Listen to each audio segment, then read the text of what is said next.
我可不敢进去，这也太臭了。世子全身亏了，就剩一口气，他能不臭吗？也不知道是谁家女儿这么倒霉，这个时候嫁过来冲喜。哎呀，哎，听说是个商户的女儿，是大户人家，谁会往这火坑里跳啊？可不是嘛。是啊。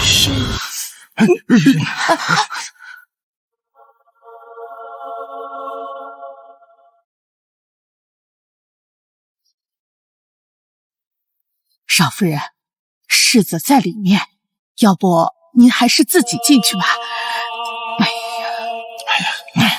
走，快走！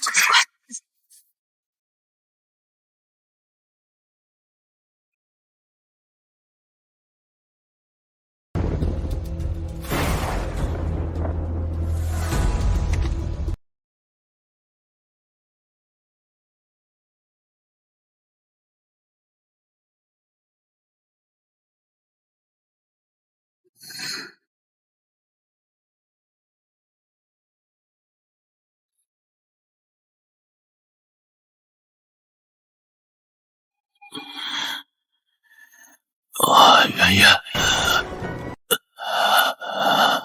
你放心，你我既然已成夫妻，那我就会尽全力将你治好。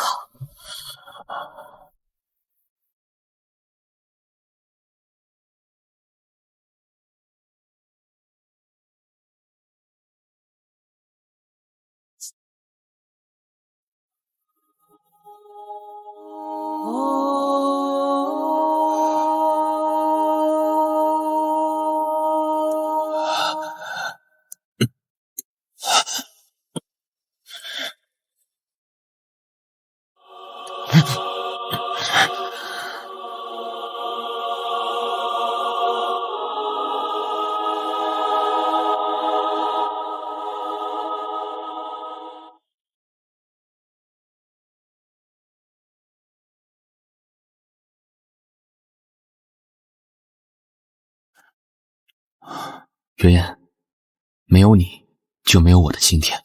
我宋慕怀对天起誓，此生只与你一人厮守，绝不纳妾。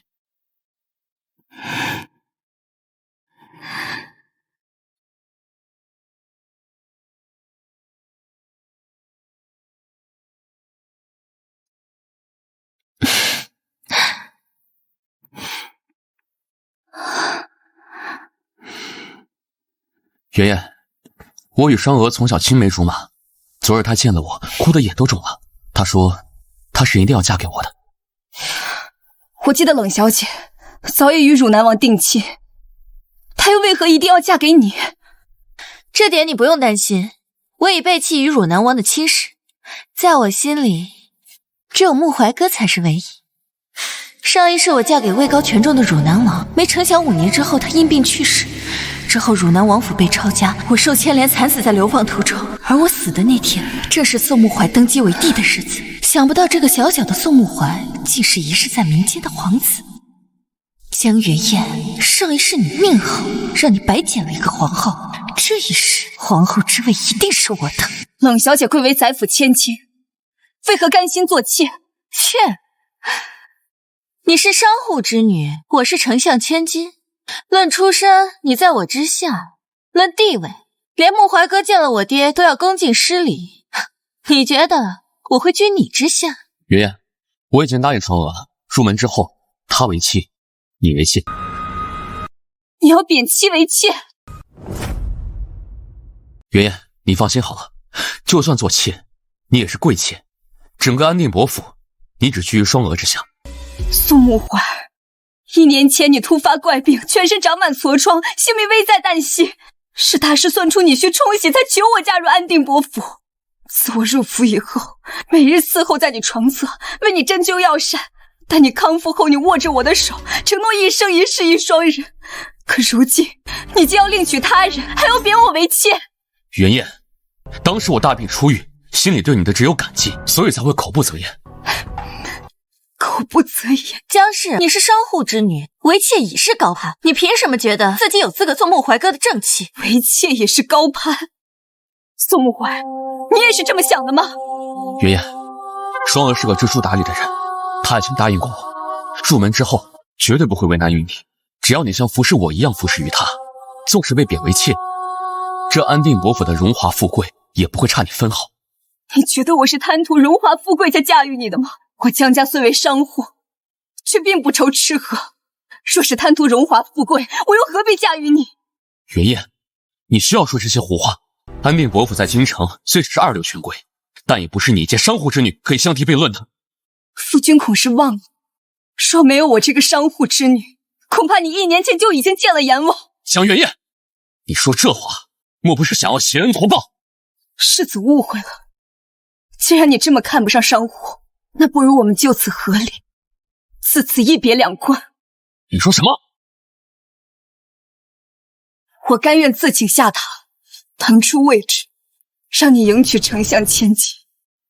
江月燕，你要与我和离，你可知这意味着什么？江氏，劝你还是再考虑一下。离了安定伯府的庇护，莫说是你，就是你整个江家，在这京城恐怕也难有容身之地。我江家自发家之起，并没有靠过安定伯府，今后世兴世衰，也与安定伯府再无瓜葛。宋穆怀，3日后，我会请江家长辈见证我们的和离。届时，你我男婚女嫁，再无瓜葛。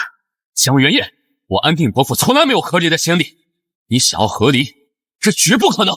凡事都有先例，3日后我会手写一份和离书与你，从此你我一刀两断，再无瓜葛。江月燕，这个江月燕如此不识抬举，我一定要找个机会好好教训教训她。穆怀哥，他刚才说的那些话，只是威胁你不让你娶我。她一个商户之女，无依无靠，绝对不敢真跟你和离的。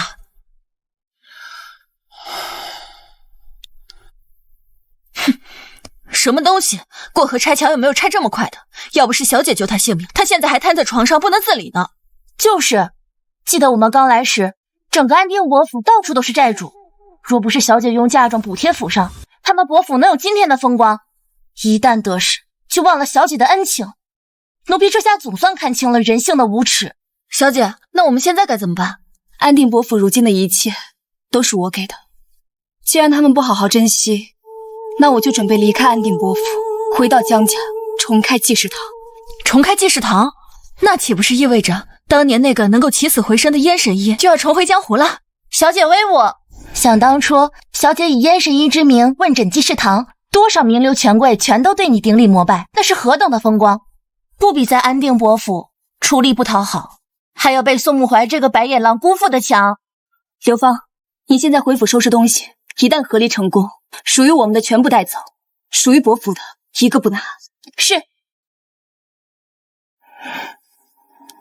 依兰，你回趟江家，将我太公请来，就说要与安定伯府商议和离之事。是。夫人，您的药。啊！回家！为什么如此惊慌？真是威风凛凛啊！楚南王，如此年轻，这么有为，这是咋说？这就是汝南王啊！果然气宇轩昂，可惜戴着面具看不到脸呐。这你就不知道了。汝南王向来以面具示人，听说除了家人以外，见过他真容的不超过5个。就是前途无限呐，就是。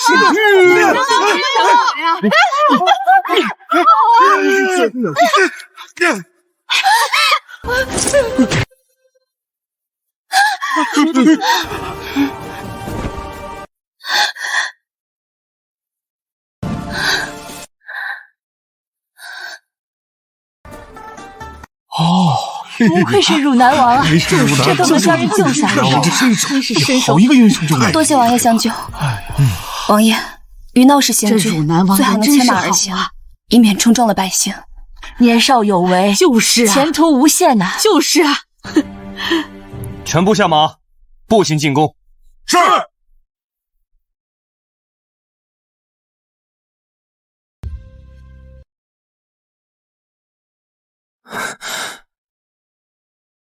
是他。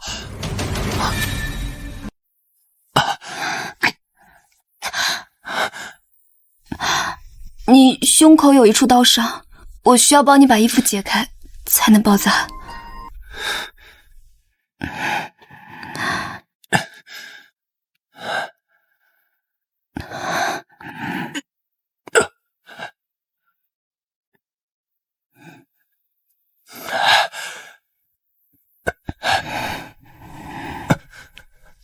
我的眼，你身上的毒素我已经帮你解了，可是毒素还没有完全退去，所以你暂时还看不见。快走！好，进去看看。不好，是。那些兵追过来了，你先在这里藏好，我去帮你把他们引开。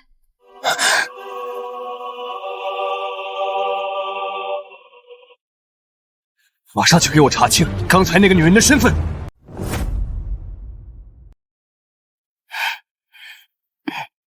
圆圆，你回来了，正好有件喜事要告诉你。婆母有事尽管吩咐。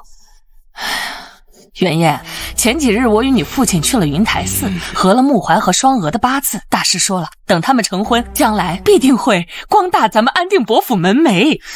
那咱们伯府是不是越来越好？那是不是能成为侯府啦？有丞相在陛下面前帮扶啊，晋升侯爵还不是水到渠成的事儿。圆圆，等咱们伯府成了侯府，你的地位啊也就跟着水涨船高了。婆母怕是忘了，若是穆怀与冷小姐成亲，我降身为妾，到时候纵使伯府成为侯府，恐怕我的身份地位也不会高到哪儿去。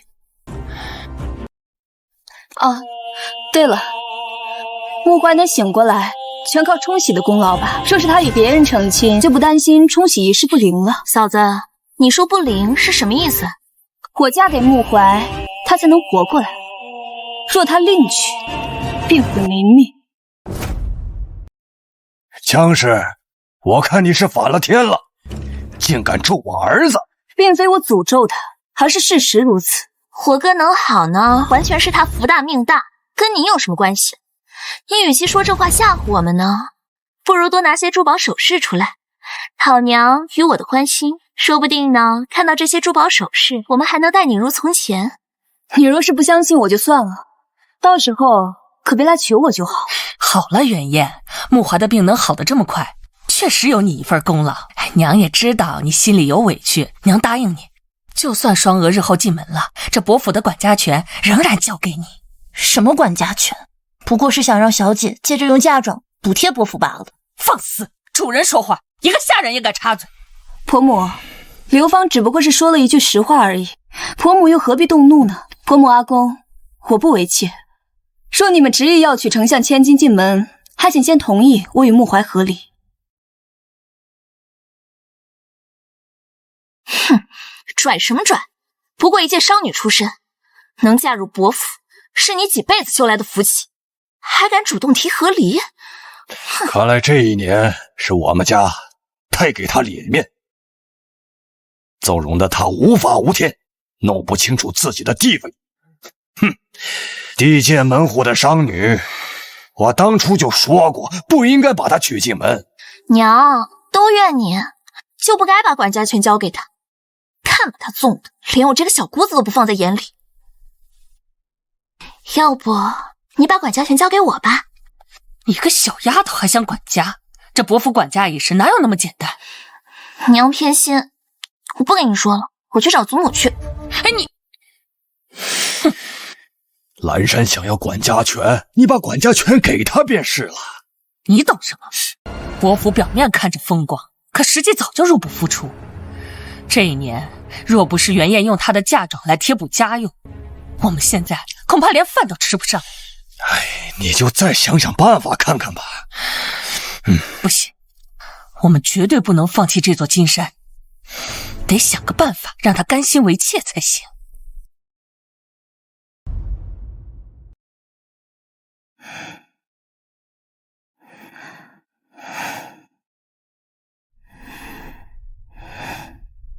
我让依兰去请太公来伯府为我主持和离事宜，算算时间，他也该回来了。小姐，太公的腿被人打瘸了。什么？何人打他？出了什么事？昨日我按照吩咐去请太公，没成想太公今日一出门就被一伙人给打了。他们还扬言说，宁拆一座庙也不该毁一桩婚。不仅如此，江家在京城所有的产业都遭到了查封和举报。什么？少夫人，夫人说了，日后不管如何，您在伯府的地位依然尊贵，这管家对牌也只有您才有资格掌管。冯妈妈请回吧，这对牌我是不会收的。少夫人，老身也是伯府的老人了，说句倚老卖老的话，一个女子若是闹得太过，只会惹得众人厌烦，最后恐怕也只有下堂的后果。到时候少夫人不仅自己失了脸面，还连累娘家的脸面也丢了。冯妈妈，你可知道我江家太公的事？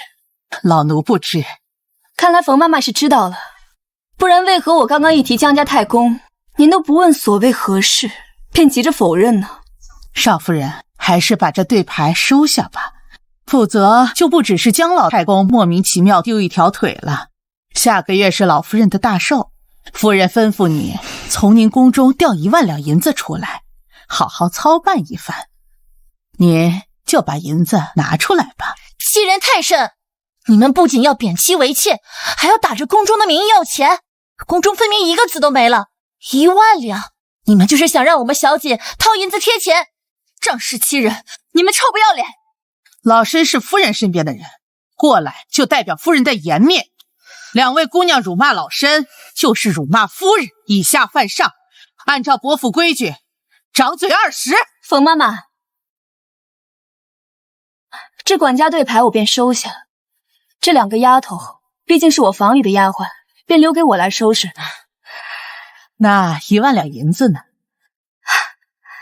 ？1万两毕竟不是什么小数目，待我想法子筹到后，再给婆母送过去。既然如此，那老身便回去复命了。小姐，夫人这么做，分明就是想阻拦您和离。难道我们真的就这么认命吗？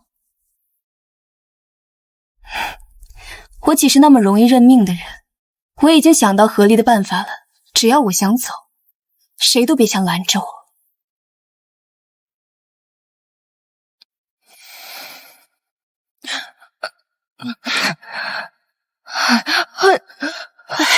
老夫人，你怎么了？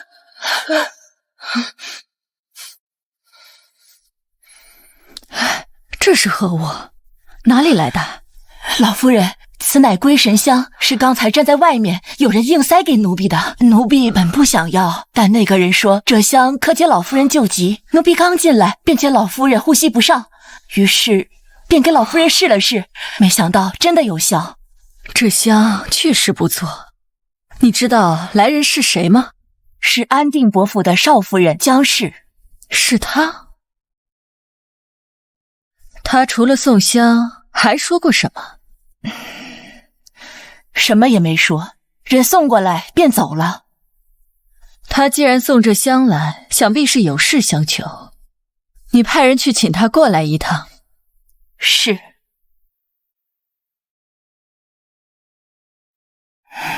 江氏见过老夫人。这香是你送过来的？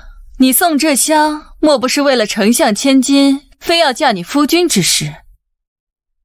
老夫人料事如神，不敢有所隐瞒。今日来确实是为了此事。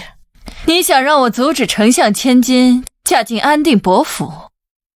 如果是这的话，你恐怕找错人了。老夫人怕是误会了，我今日来确实是为了丞相之女嫁与我夫君一事而来。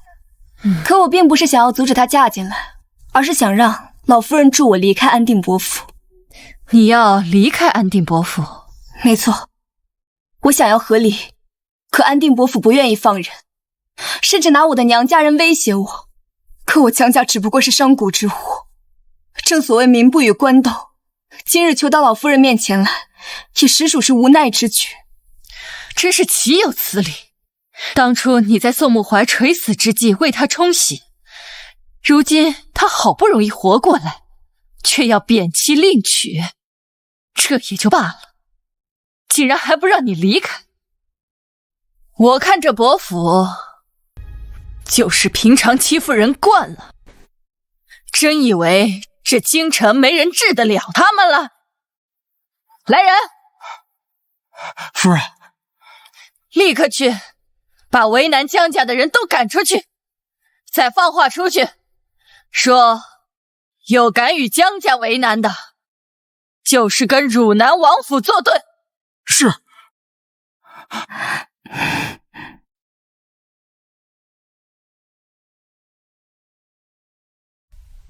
你放心，你的香我就收下了，你且回去，和离的事我也会帮你办成。多谢老夫人。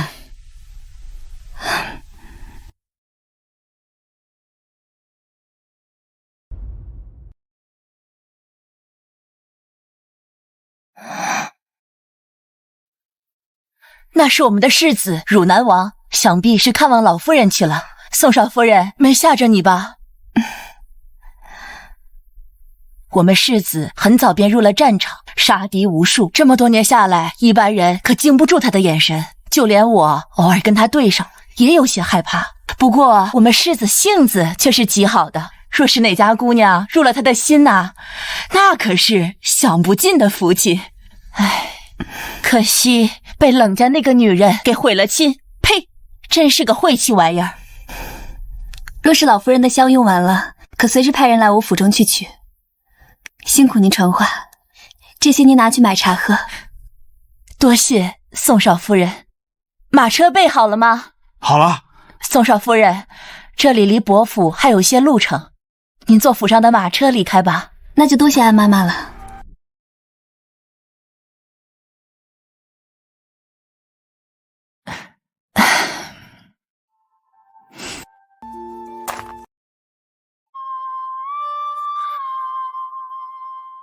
母亲，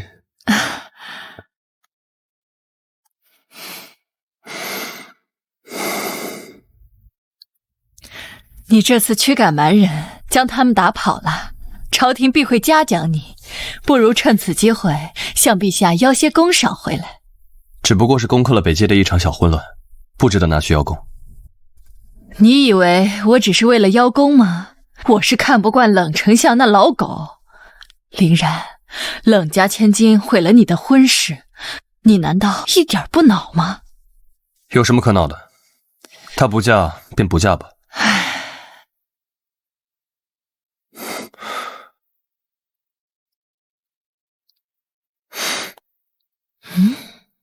是他，母亲，这香是从哪儿得的？母亲，这香是从哪儿得的？是安定伯府少夫人送的。安定伯府少夫人？没错，就是冷双娥非要横插一杠，抢着要嫁的安定伯府。她今天找上门，求我帮她与宋慕怀和离。你为男儿被人悔婚，说到底无伤大雅，可她为女子被抢走夫君呐，日子只怕难过。有人欺负她？岂止是欺负，伯府的人为了能攀丞相的高枝，逼江氏做妾，看她不愿意，就封了她娘家人的酒楼相威胁，简直欺人太甚。岂有此理！回老夫人，江氏已经回去了，奴婢特意安排了一辆汝南王的马车送她。什么？哎，糊涂！你怎么能安排我儿的马车去送他呢？让宋慕怀看到他是坐我儿的车回去的，定然会怀疑他与我儿有染，还不快去把江氏追回来！我去追。哎，林然，哎呀，哎，蓝山，你确定没看错？真的是汝南王往咱们家来了？千真万确，我亲眼看到马车上挂着汝南王的铜牌。一定是慕怀抢了汝南王的未婚妻，人家上门兴师问罪来了。哎呀，这可怎么办？母亲不必担忧，感情之事向来讲你情我愿，今天就算汝南王亲自前来，我也不惧。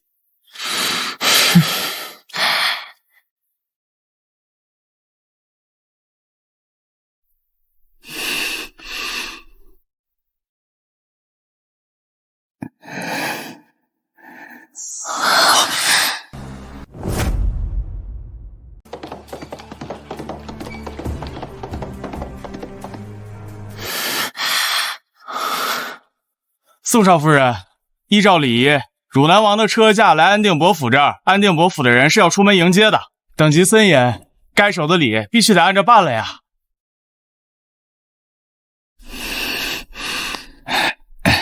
宋少夫人，到了。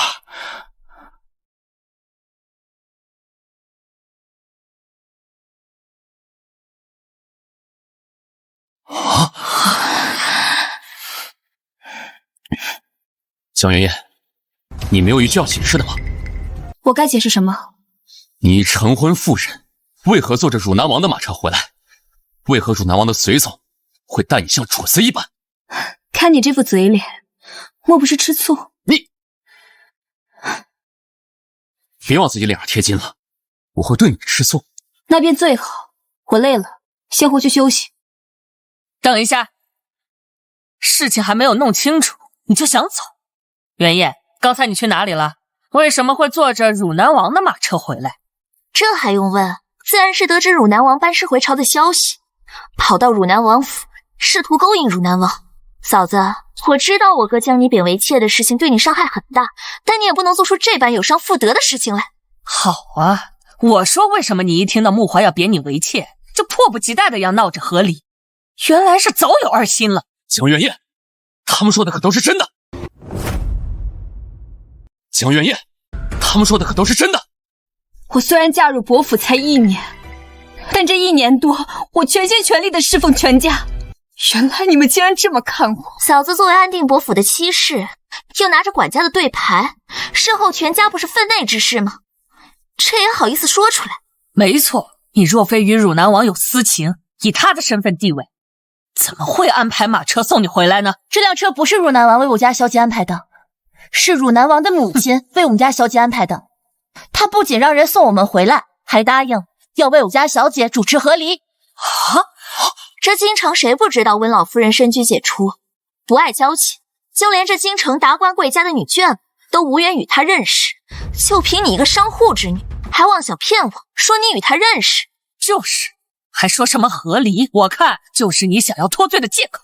江媛媛，我知道你不满意我贬你为妾，所以想用和离来威胁我。你这般肆意妄为，不仅换不来我对你回心转意，反而会让我更加厌恶你。威胁？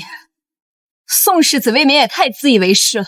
和离之事我心意已决，你们谁都别想拦我。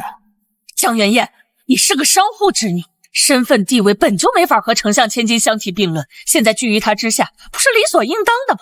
我就想不明白，你到底有什么不情愿？就是，嫂子就算为妾，那也是我伯府的妾，这身份地位比京城一般贵妇还是高出了不少。你如此纠缠不休，就不怕我哥一怒之下休了你，让你连妾都当不了吗？那便休，你看我怕是不怕？那便休，你看我怕是不怕？江氏，你如此嚣张，当真不怕离开伯府后，这京城没有你的容身之地吗？难道你忘了，现在江家的产业都已经被举报查封了吗？我当然知道，婆母找人打伤了我江家太公，又贿赂官兵封了我江家的产业，为的不就是让我心甘情愿做妾，继续留在这伯府，做你们随意支出的财库吗？只是可惜，这个愿望很快就要破。从今日起，伯府的一切支出，我1分钱都不会出。好啊，那我就看你江家能拖到几时。老夫人，不好了！急匆匆的，成何体统？有什么话慢慢说。是老夫人，我们派去江家那边的人被汝南王府的兵赶走了。他们还说，以后有人去江家找麻烦，就是在跟汝南王府作对。什么？他们可说这个命令是汝南王府的何人下的？是汝南王的母亲温老夫人下的命令。温老夫人？你竟然真的认识温老夫人？我早就告诉过你们，只是你们不愿意相信罢了。站住！江媛媛，你究竟要胡闹到什么时候？我胡闹？你知不知道，因为我要娶双娥，已经得罪了汝南王一次。你在这个时候去找温老夫人，就不怕我们伯府陷入危险境地吗？更何况能娶到丞相的千金，无论是对我还是对整个伯府都意义重大。你非要搅得满城风雨，让我娶不成双娥，你才甘心吗？我没有阻拦你娶任何人，我只是想要离开这安定伯府，并且拿走属于我的一切。好，你这么想离开是吧？那我就成全你。今日我便修书一封，将你逐出安定伯府。娘休妻！没错，吴府没有合理，只有休妻。按照本朝的规矩，女子被休出门，全部的嫁妆都不能带走。看来嫂子这一次是要净身被赶出去了。之前逼江元燕为妾，正是为了霸占她的嫁妆。如今若能将她净身出府，岂不是两全其美？穆怀，像江元燕这种商户出身的女人，原本就配不上我们伯府。当初我们好心娶她入门，却把她惯得越发没有规矩了。你赶紧写一封休书，把她赶出去。她的嫁妆一份都别想拿走。你们也太过分了吧！我家小姐自从嫁入伯府，可曾亏待过你们一人？而你们却因为攀附权贵，不仅将她贬为妾室，竟然还想要休了她。堂堂安定伯府做事如此龌龊，就不怕被人耻笑吗？住口！你一个贱婢还敢多嘴？当真以为伯府没有规矩吗？哥，都怪你平时对嫂子太好，把她惯的连侍女都这么没规矩了。德芳，快跪下给蓝山道歉！我哪句话说错了？凭什么让我下跪道歉？真是反了天了，怎么跟主子说话的？江元燕，平时我真是把你们主仆惯坏了，你还不快让刘芳跪下来给蓝山道歉？明明是你被惯坏了，1年前若不是我家小姐，你早就去见阎王了。忘恩负义、吃里扒外的东西，就你，简直是我家小姐这辈子做过最错的事。贱婢，屡次挑衅我，你真当我没有脾气吗？我的人岂是你说打就打的？我的人岂是你说打就打的？岂有此理！这真是岂有此理！江元燕，你竟然为了一个贱婢，当众掌掴你的夫君！穆怀，哥，你怎么了？穆怀的救急犯了，江氏还在这里站着干什么？还不赶紧给你夫君拿药！很不巧，他的最后一碗药在昨晚就已经吃完了。宋穆怀，我劝你以后还是谨慎生气，免得急火攻心，毒疮再发，到时候可就真的不好办了。你这个毒妇，竟然敢拿穆怀的病来要挟！我并没有要挟，婆母怕是忘了，当初我是被迫嫁入侯府，为的就是给她冲洗除病。如今你们要将我赶出府，那除病一事理应结束，又何来威胁一说？江元燕，敢高攀我们安定伯府的门楣，这是你几世修来的福分，你竟还不知足！你错了，能娶到我是你们安定伯府的福气。你们若是好好待了，这福气你们还能接得住。可惜你们有眼无珠，错过了这场福气。你个商户之女，未免太把自己当回事，如此胡搅蛮缠，当真以为我拿你没办法吗？来人！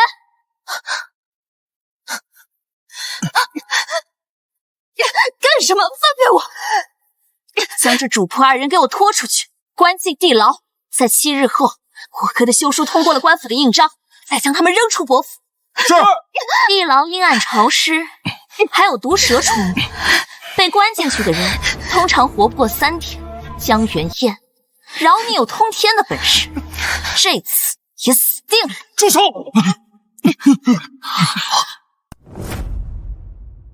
住手！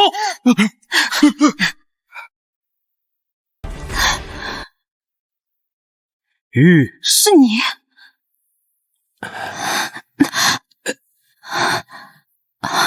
你胸口处有一处刀伤，我需要解开衣服才能包扎。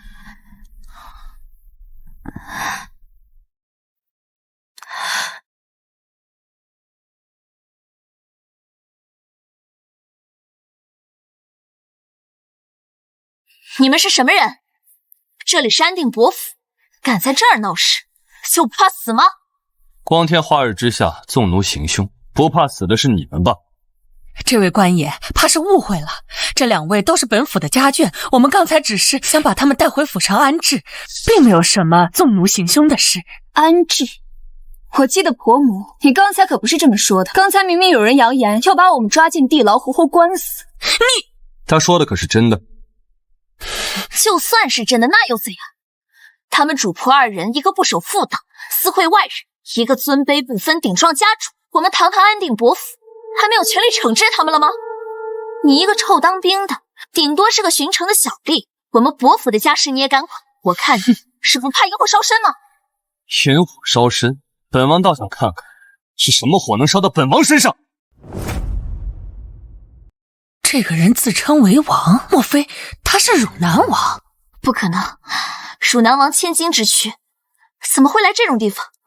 况且世人谁不知道，汝南王从来都是以面具示人。这个人没戴面具，根本不可能是汝南王。你到底是谁？你们可识得此物？这是汝南王的腰牌，你真是汝南王？汝南王出行一向戴着面具，这次竟然会为了姜氏不戴面具，莫非他真跟姜氏有私情？原来真的是汝南王大驾光临，不知道王爷到我们府上所为何事啊？我自然是为姜二小姐所来。马车的事已经给姜氏带来了这么多麻烦，所以还是不要表现得与她太过亲近，免得再生是非。我来这里就是想告诉你，我母亲答应了要帮姜二小姐和离，很快她就会跟你们安定伯府再无瓜葛，所以你们已经无权惩罚她了。江元燕，原来你真的是想要和离。我早就已经跟你说过了，只是你们不愿意相信罢了。婆母，既然和离之事已成定局，那这副管家对牌我也不方便使唤。至于老夫人的寿宴需要1万两银子，还请婆母另想办法吧。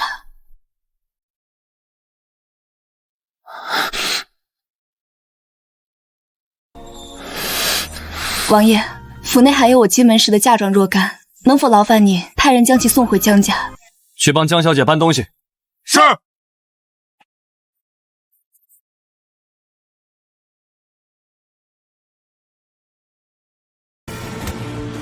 把姜二小姐的嫁妆都点清楚了，一件不许落下。是。住手！这些东西你们想搬就搬，把我们伯府当成什么地方了？三小姐怕是忘了，我让人搬的这些都是我嫁妆里的东西，当初是你借去的。宋小姐莫不是不想还了？蓝山，和离的事汝南王都插手了，我们恐怕拦不住吧？谁说我要拦了？她一个姜氏之女，真以为我们伯府离不开她了？我不过是不想她以和离之名带走这些嫁妆罢了。汝南王，你权势虽大，但和离属于安定伯府的家事，除非圣上下旨，否则没人能逼迫我哥签下和离书。那我便亲自进宫求一封和离的旨。可以，不过我听说圣上外出狩猎需要半个月才能回来，所以如果我哥能在和离旨意到来前休了姜氏，那这些嫁妆你们就无权带走。不错，穆怀，你快休了姜氏，这些嫁妆一件也别让他拿走。堂堂安定伯府，为了这点嫁妆，竟然行如此龌龊手段，真是可笑。你不说话，是也想休我对吗？云烟，我知道你今天所做的这一切，都是因为不甘心自己被贬为妾。我答应你，只要你肯跟我母亲和三妹认个错，我便对你之前的胡闹行为既往不咎。宋世子还真是大方，不过我倒是希望你能够痛痛快快的写下一份和离书给我，我就不必多费周章。你，江元燕，你3番2次用和离来要挟，你当真以为我不敢休你吗？要休就休，何必多费口舌？还是说，宋世子也想贪慕我的嫁妆？穆怀哥，我们成亲的时候，你会用10里红妆引我入门吗？双娥，这些年府上为了给我治病花了不少银子，所以我们的婚事能不能从简？伯父怎么会没钱啊？之前江元燕出门的时候，身上穿的那件月影纱薄如蝉翼，一匹便值1000金，还有她那套8宝璎珞头面，更是价值不菲。那都是她自己的嫁妆，她是商户之女，家里是京城中有名的富商，所以在痔疮用度上会格外好些。穆怀哥，江氏既然已经嫁给了你，那她的钱便就是你的钱，不如我们把她的嫁妆当做聘礼可好？穆怀哥，以我们现在的地位，我们成亲的时候定会有很多人关注到我们的聘礼。我已经为了你推掉汝南王的婚事了，你要忍心看着我难堪吗？双娥，你放心，结婚那天我一定不会让你丢脸的。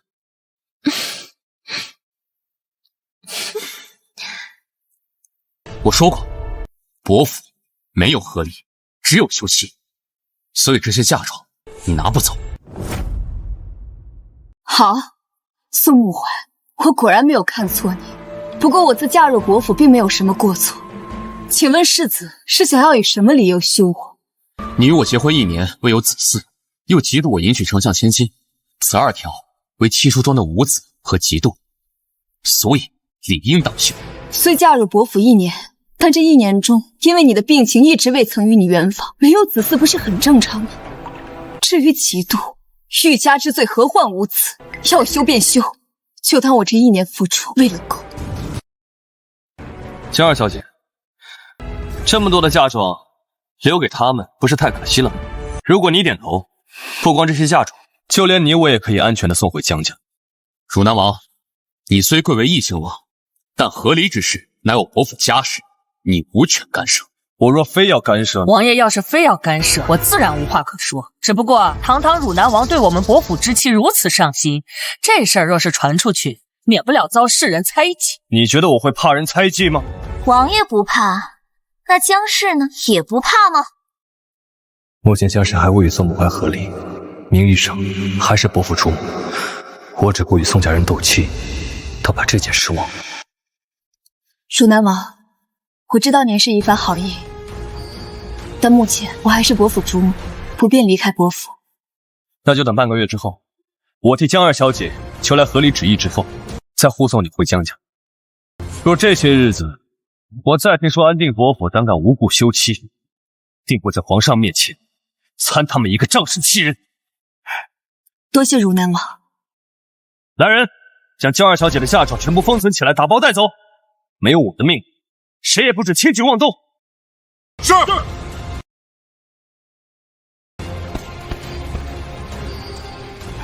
你别得意，这些东西迟早还是伯府的。没想到小姐当年在战场救下的人是汝南王，相信有他的帮忙，伯府的那些白眼狼就再也不敢欺负你了。我虽然对汝南王有恩，但和离毕竟是家事，汝南王干涉太多，定会被外人非议。看来这件事情还得靠我们自己。小姐，伯府上下如此一心的对付咱们，仅靠咱们自己，恐怕不太容易和离吧。他们能上下一心，不过是因为有我为他们托底罢了。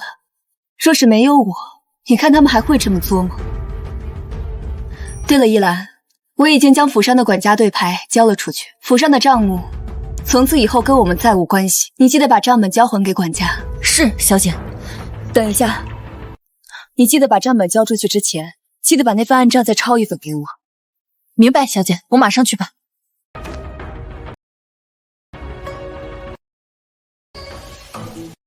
什么动静？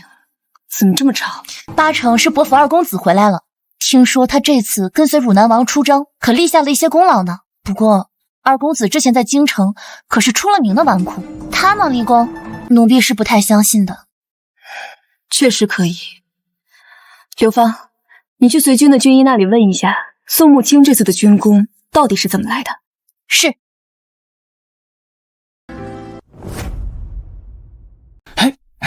木剑，您是不知道当时的情况有多紧急，那时我军正缺少粮草，而我又负责运输粮草，结果遇见一群快要饿死的老百姓。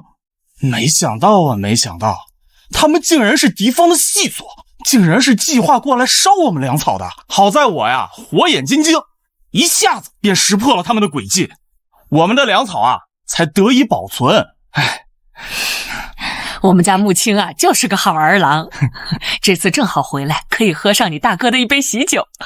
可是丞相千金要嫁给大哥的事儿，你刚回来，怎么会知道？虽然我刚回到京城，可京城的事儿啊，早就传得沸沸扬扬了。据说大哥还要将江氏贬为妾，那是之前，现如今我们伯府已经决定将他扫地出门了。赶出伯府？按三妹的意思，若不是让大哥休了江氏，不错，我们的本意是要抬江氏为贵妾，可他非但不领情，还妄想和离，甚至找来汝南王当靠山。如此善妒有心机的女人，我们伯府实在容不下，所以我们决定把她赶出伯府。汝南王也牵涉进来了？是啊，真不知道那江氏耍了什么狐媚手段，竟然找来了汝南王这座靠山。汝南王那么尊贵的人，怎么可能被江氏这个商户之女蛊惑呢？我看呀，他八成是气不过穆怀抢了他的未婚妻，所以故意来借江氏之手找我们伯府的茬儿。原来是这样，怪不得汝南王跟他说话时一副冷冰冰的态度。这么说，等汝南王消了气，我们还是可以容捏江氏。那是自然。且不说你大哥娶了相府千金，我们会受到丞相的提携，单是这穆青的军功，也会让我们伯府越来越好。这个江氏不懂得抱紧我们的大腿，还想和离，以后有他后悔的日子。这个江氏当初可是我先看上的，如今既然我哥不要，岂不是我的机会就要来了？今日穆青回来是个大喜的日子，一会儿啊，我让后厨做一些好菜。穆青啊，陪你哥好好喝2杯啊！今日军中兄弟们一起庆功，我就不在家里吃了，我先回去了啊。这孩子这么着急。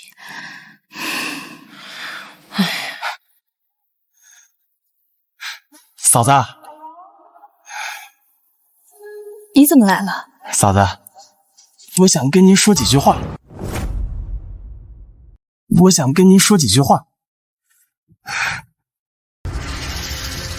嫂子不要怕，我就想问问你，我不在的这段日子，大哥对你还好吧？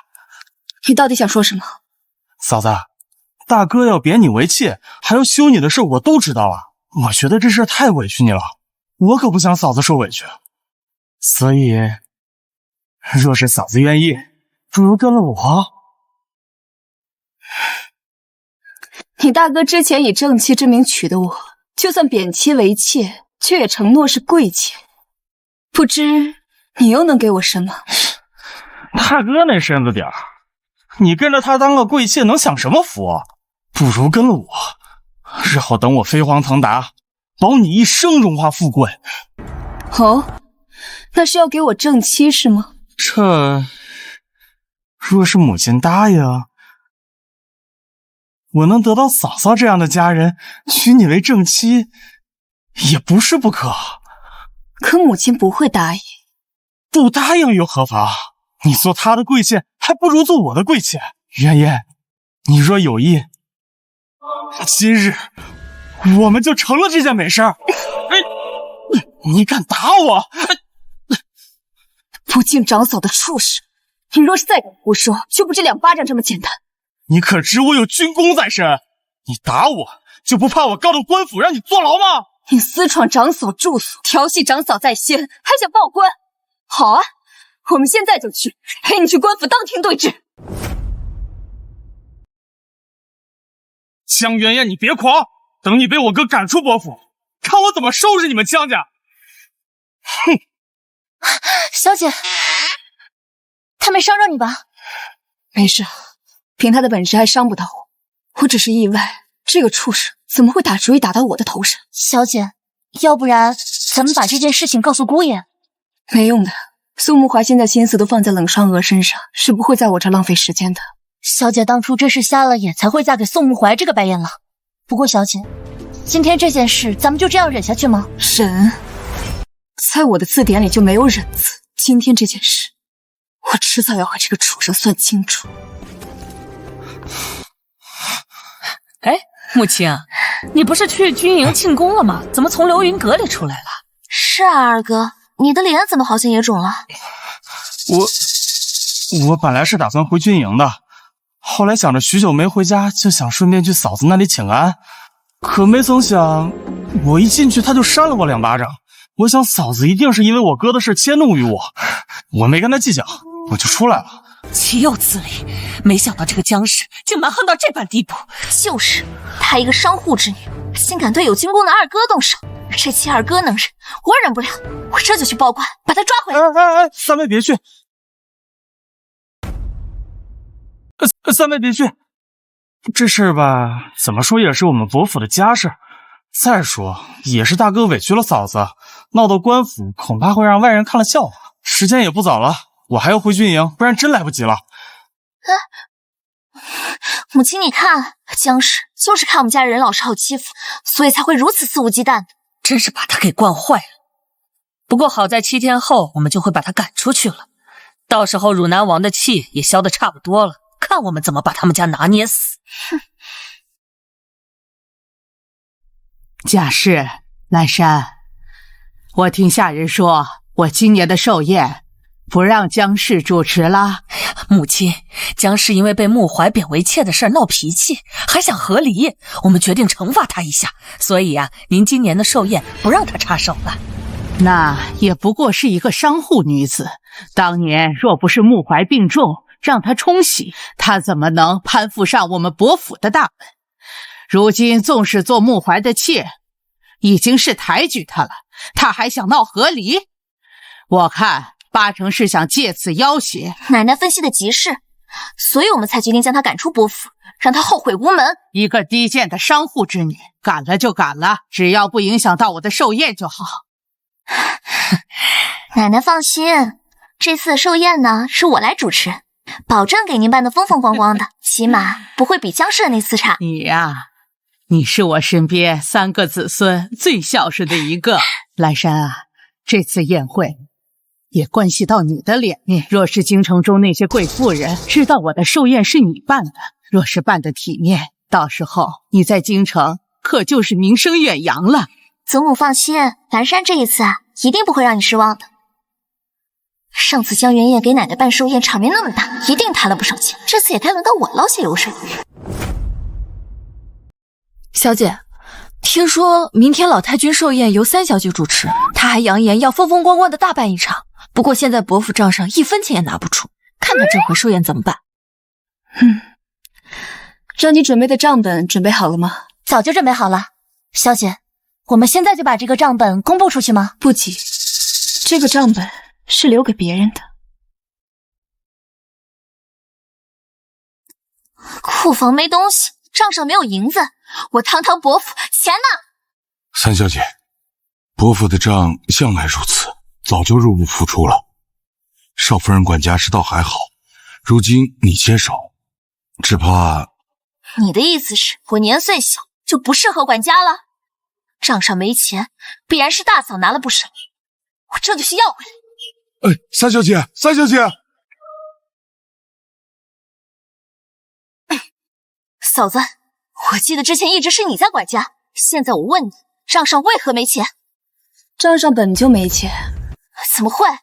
我堂堂伯府，怎么可能会没钱？定是你拿了宫中的钱。你说我拿了宫中的钱，可有证据？我既然敢来，自然是有证据。来人，抬上来。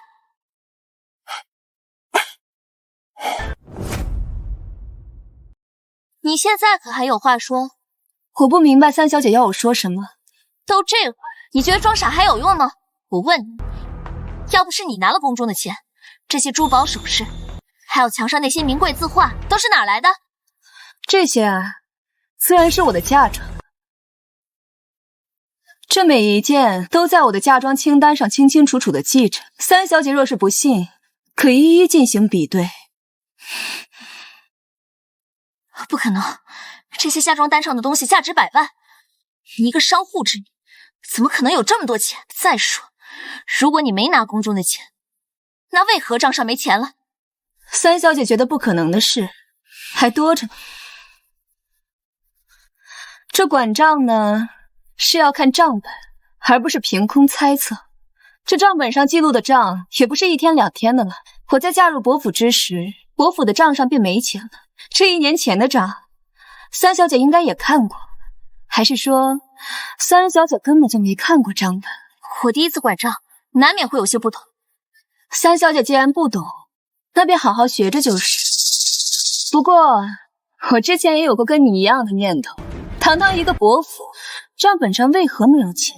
还是说，是不是真有人贪了？你这话什么意思？三小姐既然想要查账，那便查查吧。这是……三小姐难道就不好奇？明明你看的账本上，伯府每年都有款项进账，但每年结算时却都是亏空。这些钱到底花在哪儿的？你是说有人私自挪用了家中的钱？我只是偶然之间发现了府上的另外一个账本，至于到底是怎么回事儿，还要三小姐自己查看。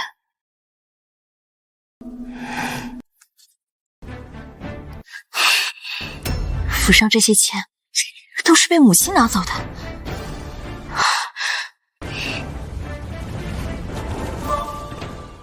这次为何才送来这么一点？夫人，现在黑市上管得严，能拿出这么些已经不错了。哎呀，罢了，先用这些给穆怀娶亲吧。母亲的军功之后再说。夫人，三小姐也到及笄的年龄了，是不是也给她准备些嫁妆呀？那个死丫头从小就不跟我亲，伯父就剩这么点钱了，先紧着穆怀和穆青的事情用。至于他，以后让他自己想办法。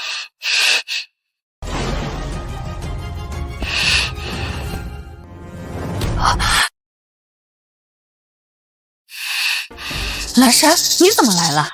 回来看看母亲。母亲，你大白天的关着门干什么？还有，你身后的那盒子装的什么？这些都是我的一些首饰，平时用不到，我就收拾了一下。首饰？我正好缺首饰戴。想必母亲不会对我吝啬什么首饰吧？打开匣子，让我好好挑选一下。这里面的东西都太老，你若喜欢，我挑几个给你送过去。那就多谢母亲了。蓝山，那里面是我的东西，你不能打开。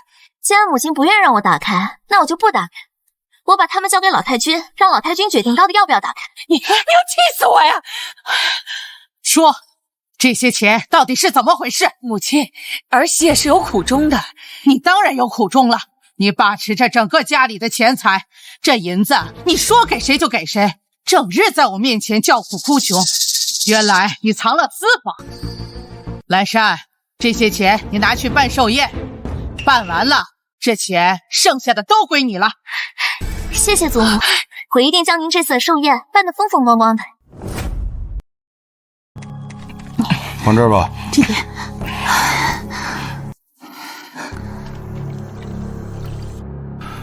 三小姐，这些鱼儿都是按照您的吩咐买的，都是快死的鱼。三小姐，这猪肉我可是杀了好久的价，总算是比外面的肉便宜了10文一斤。三小姐，这螃蟹太贵，得花上千两银子才能买到。蠢货，就不知道想想法子，让猪肉和鱼肉一样便宜吗？这你没有好办法。本小姐倒是有一个法子，我听说民间有厨子能将豆腐做成螃蟹的样子，还能以假乱真。办法好倒是好，就是这厨子也是名厨，请他来做，怕是也要不少花销。人家民间厨子都能做到，咱们安定伯府的厨子就做不了了？你去跟厨房的人说，能做就做，做不了就滚蛋。三小姐，这毕竟是老夫人的宴席，若是做得太节省了，会不会不太好？你懂什么？席面上的东西来来去去就是那几样，这些有花头却便宜的菜，能让面子上过得去就成，最后省下来的钱却是实实在在握在我的手里，到时候就是我的嫁妆。三小姐考虑的是，这是寿宴请的人的名单，请三小姐过目。乡试怎么在上面？我请的可是京城名贵，他一个商户制也配来这里？把名字给我划掉。三小姐，她毕竟是少夫人，万一有人问起来……那就说她有病来不了，这还需要我教你吗？还是说你敢不听我的指挥？不敢。我这就派人去通知少夫人。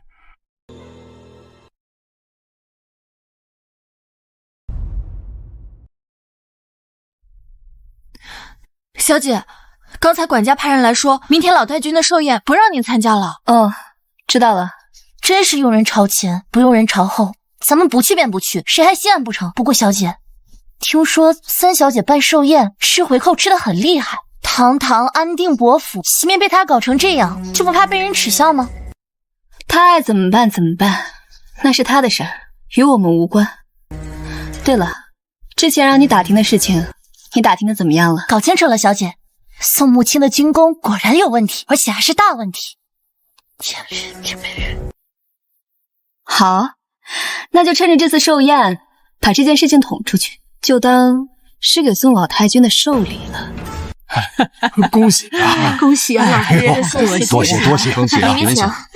老夫人高寿。哎呦，老夫人请，恭喜，请。哎，来，里边请，里边请。恭喜宋老太君，恭喜恭喜，里边请。啊，里边请。哎呦，没想到丞相夫人和千金也来参加我的寿宴呢，真是折煞了我们安定伯府啊！哪里哪里，双娥啊，你是个贴心的，知道我今日寿辰，特意来为我祝寿。我呀，有你这样的孙媳妇，这是我的福气啊！老夫人，今日怎么不见姜氏出来啊？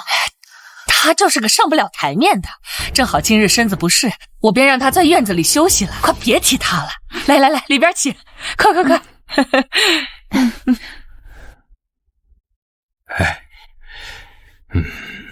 来，请坐，大家都坐下吧。哎，好。大家别客气，今天来到我府上的都是客人，大家吃好喝好啊！这可是我亲孙女儿今天亲自操办的。这宋三小姐可真是能干，听说她从小是养在老夫人身边的，不愧是老夫人一手调教出来的。是啊，是不错。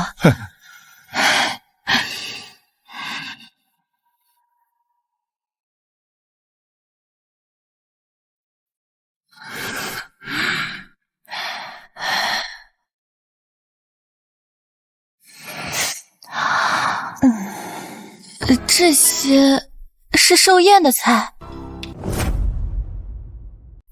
这些是寿宴的菜。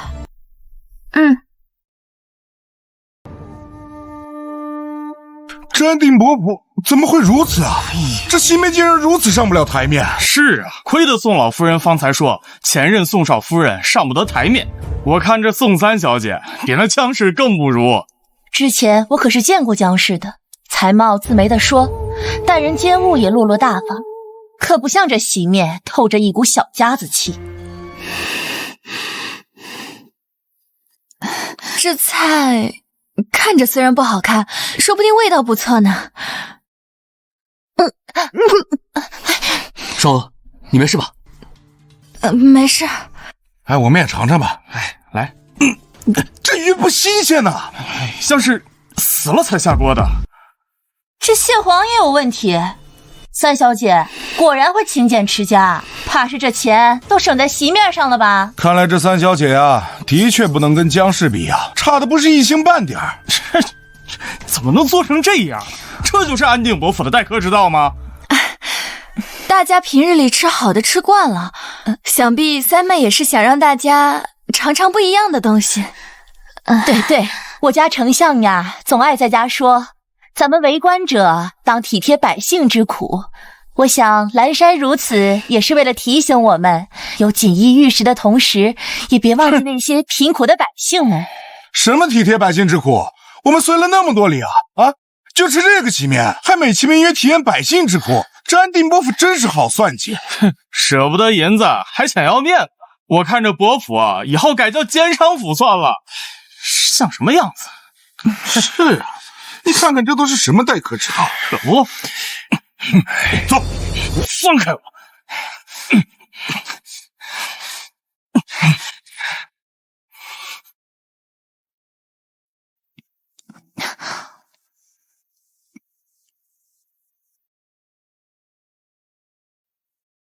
你们什么人？连安定伯府的二公子都敢绑，谁给你们这么大的胆子？绑他算轻的了，你还是先问问他自己干了什么。两位官爷，我儿母亲向来低调沉稳，同时还是有军功在身的人，断然不可能做出什么出格的事情。其中是不是有什么误会？误会？哼，他喝醉了酒，上大街调戏良家女子，都调戏到汝南王府的女眷身上了，你们还觉得是误会？什么？你个逆子，大逆不道的畜生，竟行如此大逆不道之事！两位官爷，此事我们伯府一定会妥善处理的，定会还王府女眷一个公道。你们自己处理，想得美！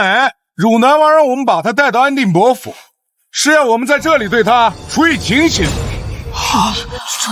这不能行，他还这么小，不能在脸上刺字。如果是刺了字，这辈子就完了。你们要娶，就在老身身上娶。两位官爷，母亲只是喝醉了，并非有意冒犯王府女眷。两位官爷，看在他有军功在身的份上，饶了他这次。你们还好意思提军功？汝南王早就已经查明了，他宋木青所谓的军功不过是杀良冒功。我们带他回来是要当着你们的面给他刺字，刺完以后还要带他回去军法处置。母亲，祖母，救救我！我不能回去，我要是回去我就完了。我提醒你们一句，杀良冒功那可是株连的大罪，汝南王本不欲深究，可若你们非得要替他求情的话，保不齐汝南王会改变主意，到时候受牵连的可是你们整个安定伯府。祖母，现在我只能靠你们了，你们不能不管我啊！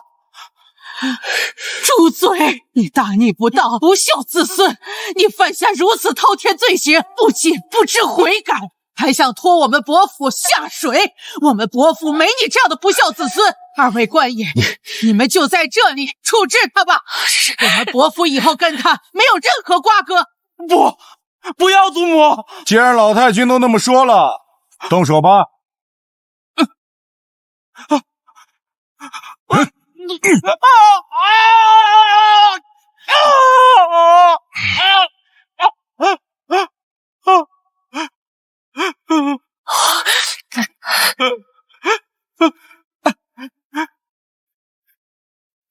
这伯府的子孙呐，真是一个比一个不中用哦。席面差就算了，在寿宴上还要看人受刑，真晦气。走吧，走吧。哎，走了，都什么事儿啊？这是。祖母，娘，祖母，怎么了，母亲？你拉我做什么？母亲，你拉我做什么？确定你做的梦没错？安定伯府这样的人家一定会出一个帝王，绝对没错。虽然伯府现在你没事吧？但等穆怀哥的身份被揭示后，他们家必将一飞冲天。母亲，伯府出了这么大的事，穆怀哥一定很难过。我要趁这个机会好好去安慰安慰他。穆怀哥哥，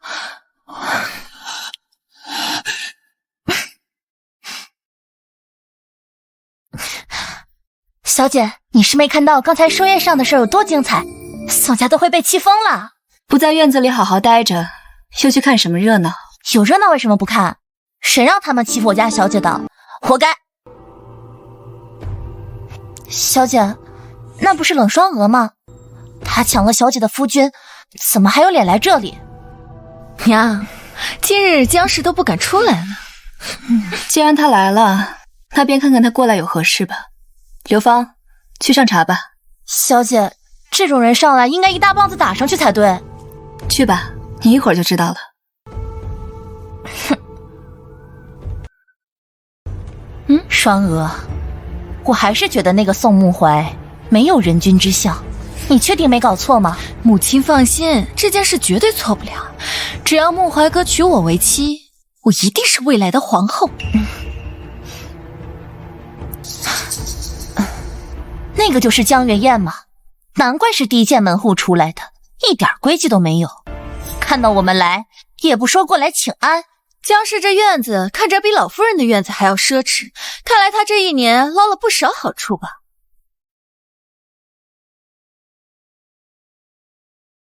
冷小姐说我捞了不少好处，那你可知这院子里所有的一切都是我姜家奋斗而来的，与安定伯府毫无干系。将来就算我不做这安定伯府的主母，这院子一草一木都是我的。你江家就算再有钱，也不过是个商户之女，没了安定伯府的庇护，如何住得上这么好的院子？日后我进了门，你就搬出去，这院子便归我了。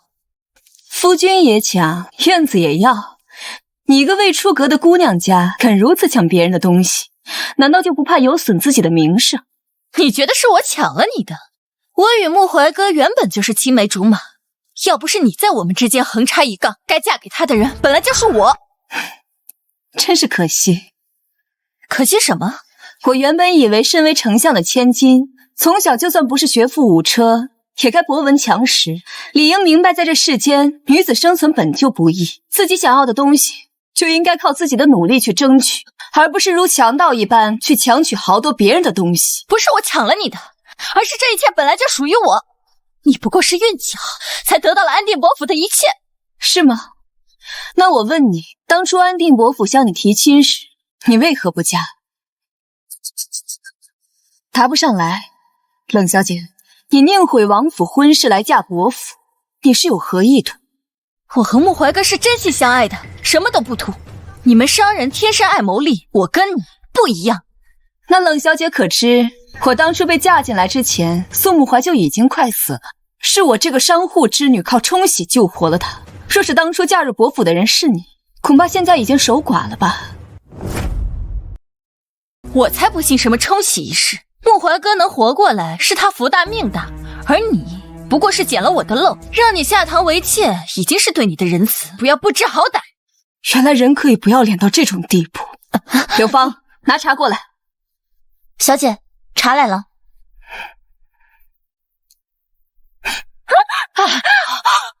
小贱人，你敢泼我！你做什么？双娥都答应让你做妾了，你为什么还要杀害她？小贱人，你疯了吗？这茶水是温的，既不会冻死她，也不会烫死她，只不过她站在了我院子的地上，我觉得脏了，洗洗罢了。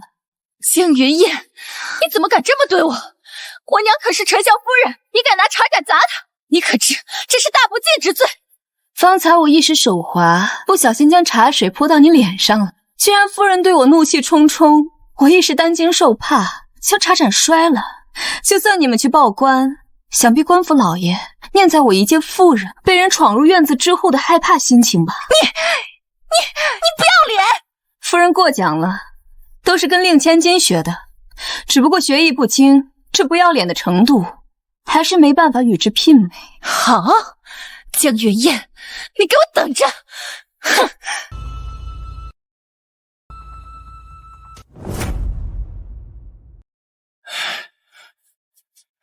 张大夫，我母亲的病如何了？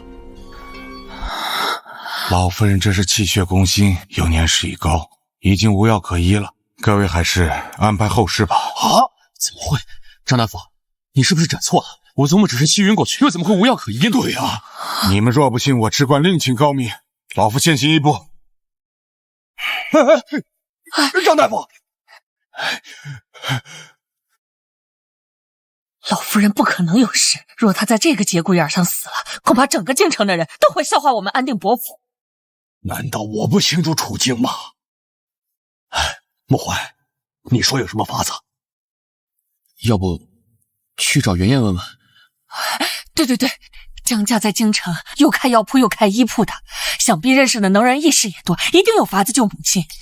府里出了这么大的事儿，他到现在都没有露过面，他肯医治？把他叫来，只要咱们开口，他一定会同意的。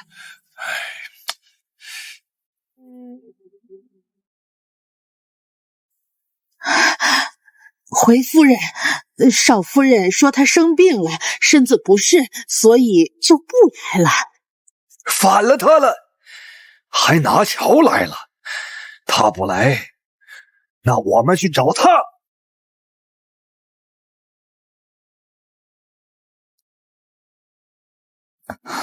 袁燕，你祖母的病张大夫看过了，那个庸医，他说你祖母的病是气血攻心，而且年事已高，无药可医，只能等死啊！父亲，张大夫医术向来不错，也许他说的是……哎呀，你祖母不能有事儿啊！不管想什么法子，这个节骨眼上，咱们不能让她出事儿啊！父亲说的是，圆圆，快帮我想想办法。世子说笑了，祖母的病你们都没办法，我一介商户之女，能有什么办法？怎么就没有办法了？你们江家在京城开了那么多药铺，认识那么多名医，现在连试都不愿意试，就说没办法。我看你分明就没想给老太君治。江氏，今日这事儿，你若不想法子，就是不孝。如此不孝的孙媳妇儿，我们安定伯府容你不下。容我不下？看来父亲还是不知道，安定伯府早就容我不下。前2日母亲和世子还要休了我。什么？这到底怎么回事？圆圆，原来你还在为那人的话生气。我答应你，只要你肯救祖母，休妻的事我便不再追究，依然让你做伯府贵妾。世子还真是大度，不过袁彦福伯做不了这伯府的贵妾。祖母的病，你们还是另请高明了。江氏，你分明就是不想治，你的心可真是歹毒啊！我还总算是见识到什么叫做颠倒黑白、倒打一耙了。刘芳，去把我早就准备好的东西拿上来。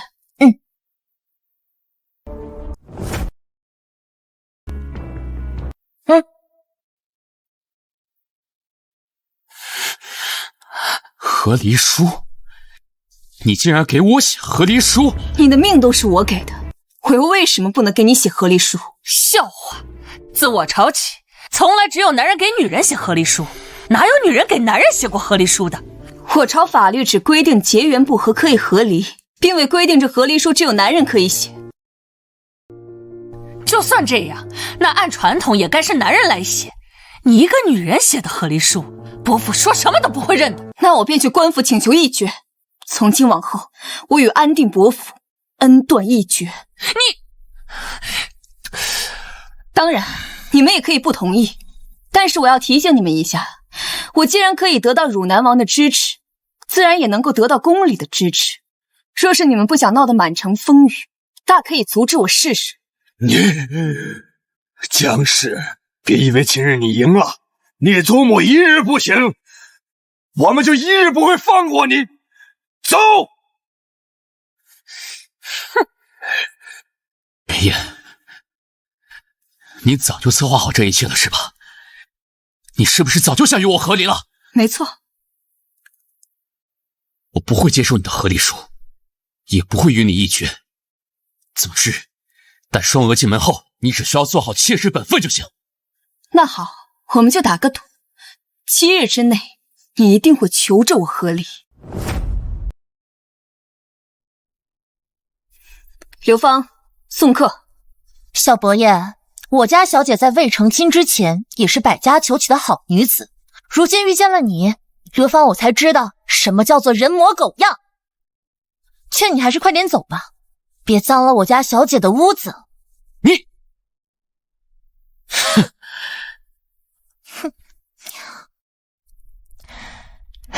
小姐，我按您的吩咐重开了济世堂，现在外面都在传当年那个燕神医重出江湖了。这第一天，济世堂的门槛差点被踏烂了。对了，安定伯也派人来了，说要给老太君治病，不过被我一口回绝了。小姐，老太君那边咱们真的就不管了吗？若是老太君心疼我，我自然会关心她，只可惜她对我只有利用。罢了，依兰，你用燕神医的身份传一句话给苏沐怀，就说只有他的血才可以救老夫人。至于他肯不肯治，就不关我的事了。用血治病？对啊，姑爷喝了小姐1年的药膳，她的血早就成了大补之物，我这就去告诉他们。小姐，就姑爷那身子骨，真的能救老夫人吗？你不是总说他福大命大吗？那这一次正好看看他到底是不是福大命大。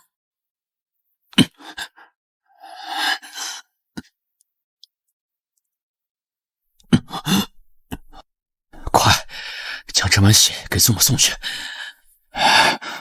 是。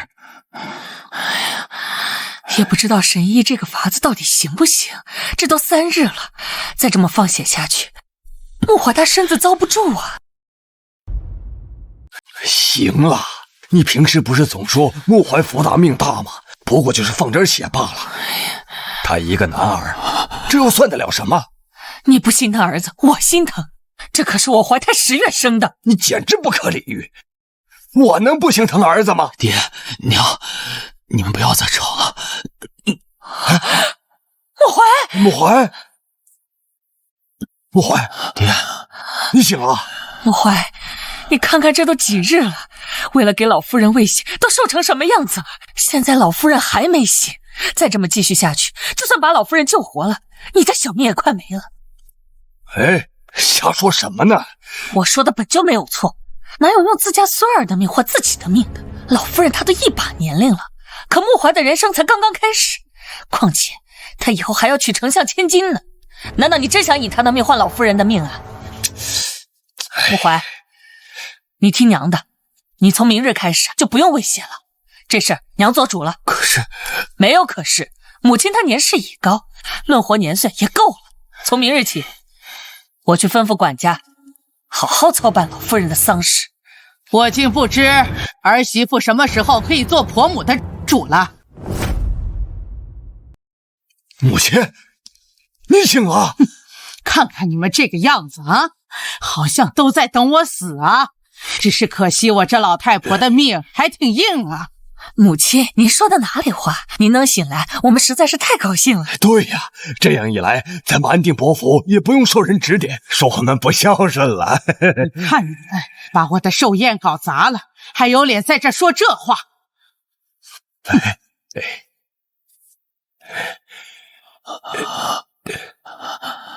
穆怀啊，你比那嘴上甜的孝顺多了。这做人呢，不能光靠嘴说，这还得靠行动。穆怀啊，这是蓝山在我寿宴上贪的银子，一共2万两，你都拿去置办聘礼。双娥也是个好孩子，你呀，千万别辜负了他。谢谢孙母，孙儿现在就去准备。你看你急什么？你现在就想去看新娘子啊？双娥，穆怀哥，怎么了？这是不是想我了？来吧，坐。穆怀哥，这几日都没你的消息，咱们的婚期就要到了，聘礼还没来，我怎么能不着急啊？莫急，祖母今日已经安排人去准备了。真的？嗯。那你要多准备些聘礼。汝南王府是108台，我们的聘礼一定不会比他的少，至少要188台。这有些多吧？双娥，这188台是不是有些多了？哪里多了？穆怀哥，我为了和你在一起，彻底得罪了汝南王府，退婚这一事也让丞相府损失了一大笔钱财，父亲日夜吃不下饭，所以这一次绝对不能输给汝南王府。可是双娥，以安定伯府现在的情况，就算掏空家产，也只能拿出2万两。那怎么够啊？罢了，反正以后是要做皇后的，趁现在多给宋穆怀一点好处，以后也能在他面前多些资本。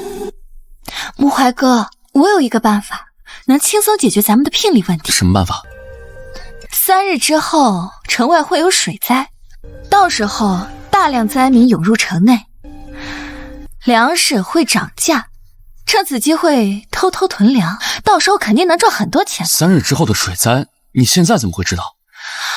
哎呀，你别管了，你把你的2万两给我，然后我再去丞相府偷偷将府上的钱都拿出来，到时候赚了钱，你就可以娶我了。双娥，你如此待我，今世我若负你，定遭天谴。若不是我知道你这一生能当皇帝，我才不会这么帮你呢。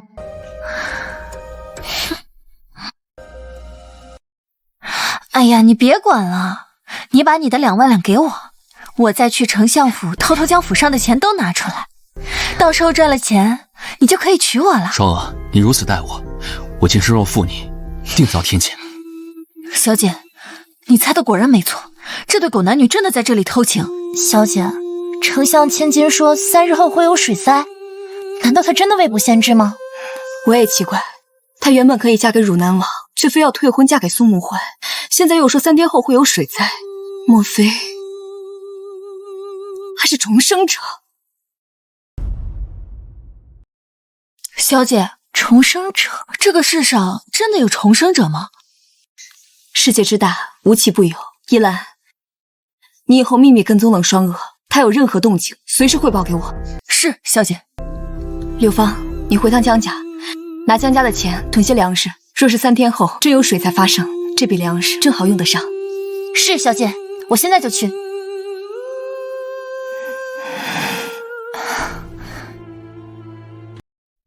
双娥，后面园子里已经空出一间屋子来了，那屋子可比你闺房要大上许多。你确定要囤这么多粮食吗？娘，您放心吧，前世江州发大水，无数百姓家园被冲毁，只能逃到京城来。等那些灾民来了之后，京城人口就多了起来，再加上江州每年运往京城的粮食不少，到时候粮食不够吃，原本平稳的京城粮价便会大涨许多。我只盼望着这次江州的水越大越好，那些来的灾民越多，粮食就越金贵，我们赚的钱也就越多。大小姐，咱们现在仓库里面的粮食：粟米2万担，黍子1万担，白面1万担，小麦3万担，水稻3万担。怎么全是些粗米糙粮啊？这是猎人吃的吗？你买的这些粮食这么粗糙，这怎么吃啊？大小姐，老百姓们平时吃的都是这些。等到洪水发过来，那些穷人哪还有钱买粮食？你囤这些东西，还不如多囤些白面和细米，剩下的钱你就去买京中达官贵人爱吃的胭脂米、红稻米，买的越多越好。可是大小姐，如果真有灾情，有钱的那些人哪里会为吃喝发愁？你说这话是不相信本小姐的判断吗？我看你这管家之位是不想当了。是奴才蠢笨，没有体会到小姐的意思。小姐自然天生聪慧，奴才这就按您的意思去办。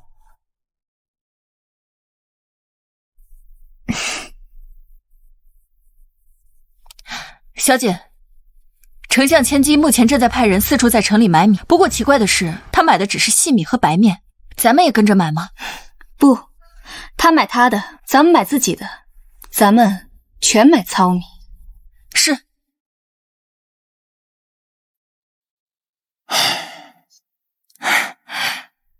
怎么样，水灾真的来了吧？咱们现在卖了多少钱？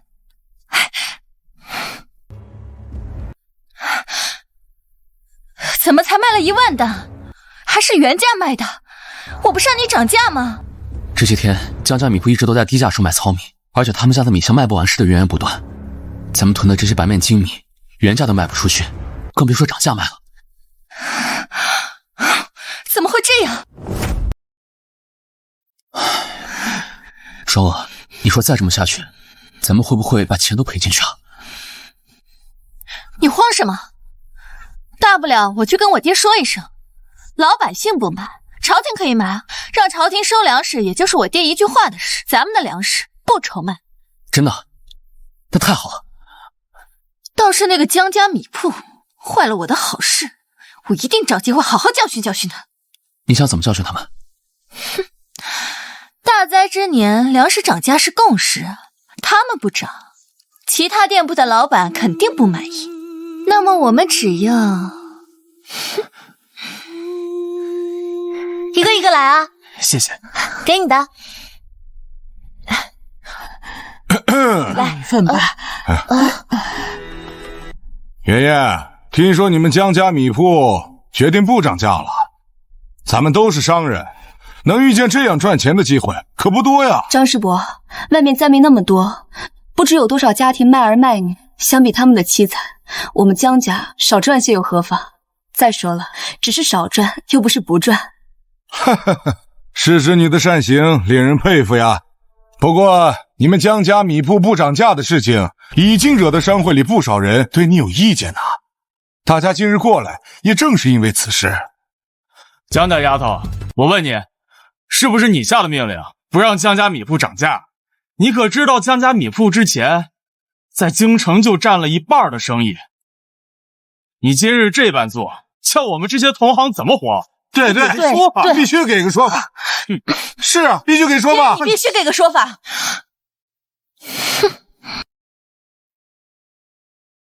生意场上本就是靠本事吃饭，我江家米铺能占京城一半的生意，是我江家的本事。各位叔伯们别气，请听我给你们分析一下。咱们在商言商，但不可发国难财。你们米铺的米涨价涨得那般高，有几个百姓能买得起？若是吃不起，他们便会去夺、去抢、去偷，到时候你们又该如何？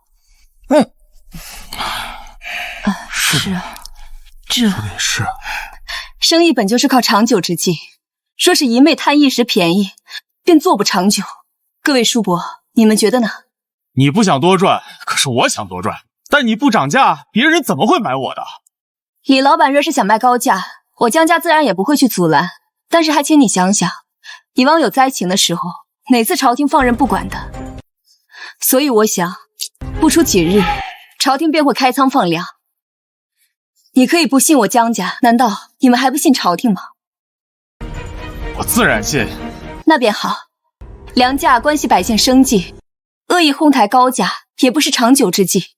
再说，朝廷也不会放任不管。这样，今日大家好不容易聚在一起，今日的茶钱算在我们江家账上。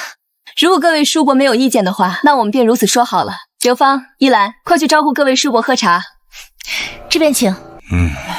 就这样吧。走吧。有气度，有格局。林然，朕想将今年皇商的名额赐给江家，你意下如何？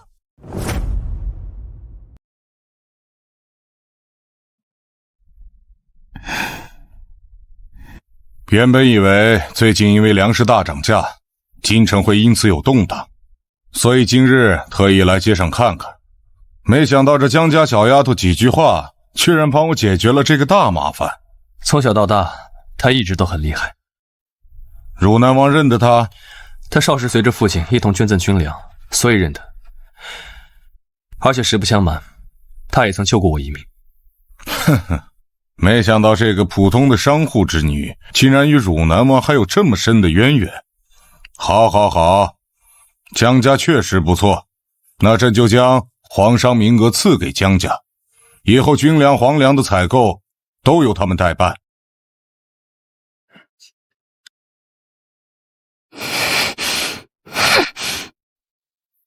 那个人好像是丞相侄女冷霜娥。不错，陛下。她正是丞相千金。面对这次水患，丞相的表现远不如一个商女，想来实在是令人失望。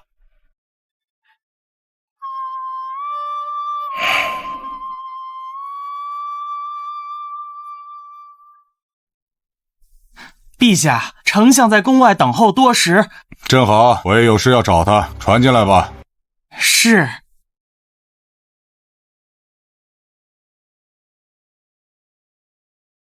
陛下，江州水患肆虐，灾民众多，如今民不聊生。臣认为朝廷应该开仓放粮，以解百姓之苦。可我听闻仓库用粮紧张，丞相可有良策？启禀陛下，库粮不够，老臣家中正好有一批囤粮，愿献于朝廷以解燃眉之急。他竟然有囤粮，难道朕错怪他了？你家怎么会有囤粮？江州水患之时，小女忧心百姓之苦，便在市面上买了一批粮食。原本想着运往江州，不曾想那些灾民已经流落到京城，因此这批囤粮正好派上了用场。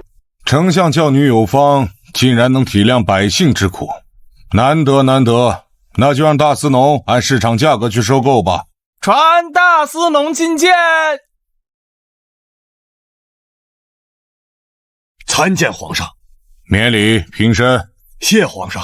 闵大人，丞相家的囤粮就由你负责。丞相千金有仁善之举，朕也理应照拂一下。你就按市场价算钱给他吧。陛下，臣恐怕收购不了冷千斤的粮食。为何？它粮价比市面高出3倍，且全是白面、红稻米、胭脂米等精细之米。恕臣直言，百姓们如今连饭都吃不起，哪里有吃得起如此高价精米啊？冷丞相，闵大人说的是真的吗？想必丞相大人并不知情，而冷小姐虽然有善心，但不知民间疾苦，所以才会如此。可我怎么听汝南王说，这次水患之后，带头涨价的竟是丞相千金呢？陛下有所不知，汝南王因为小女与他退婚一事，心底对小女有所记恨，所以才……退婚的事我有所耳闻，冷丞相，不管发生了什么，此次丞相府是理亏，理应赔汝阳侯府一个公道。正好闵家的囤粮卖不出去，那便送给汝阳侯府当作粮草，可好？臣遵旨。气死我了！都怪那个僵尸，害得我们血本无归。双娥，如今我们不仅没挣到钱，还把本钱也搭进去了。要不聘礼的事儿……不行，我堂堂丞相千金，你不让我要聘礼，我以后在京城怎么抬得起头啊？穆怀哥，伯府现在没钱，但是姜氏有钱啊，不如你去管他要点儿。双娥，我怎么说也是个男人，你要我拿他的钱去养你，世人会怎么看我？穆怀哥，你别生气，我刚才开玩笑呢。其实我知道一个生钱的法子，只不过这个法子需要你亲自去做。什么法子？临江王正在找寻16年前失踪的小郡主，赏银10万两。这么多？可小郡主已经失踪16年了，又从何找起？我知道，她就在南郊的一个小山村里。当真？双娥，你是怎么知道的？穆怀哥哥，我有气运在身，你信吗？双娥，我自然信你。穆怀哥，只要你按照我说的去做，一定能找到小郡主。到时候不仅聘礼的问题解决了，连临江王也会对你极为赏识。我做的这些可都是为了我们的未来。如果你日后能登上高位，千万不要忘了我为你做的这一切。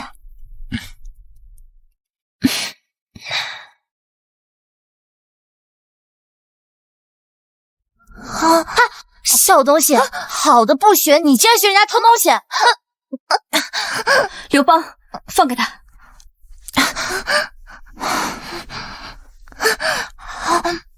哎，别吃了，那些米是生的。小东西，我家小姐好心帮你，你竟然敢咬她！没事，我们不会伤害你的。我这里有干净的吃的。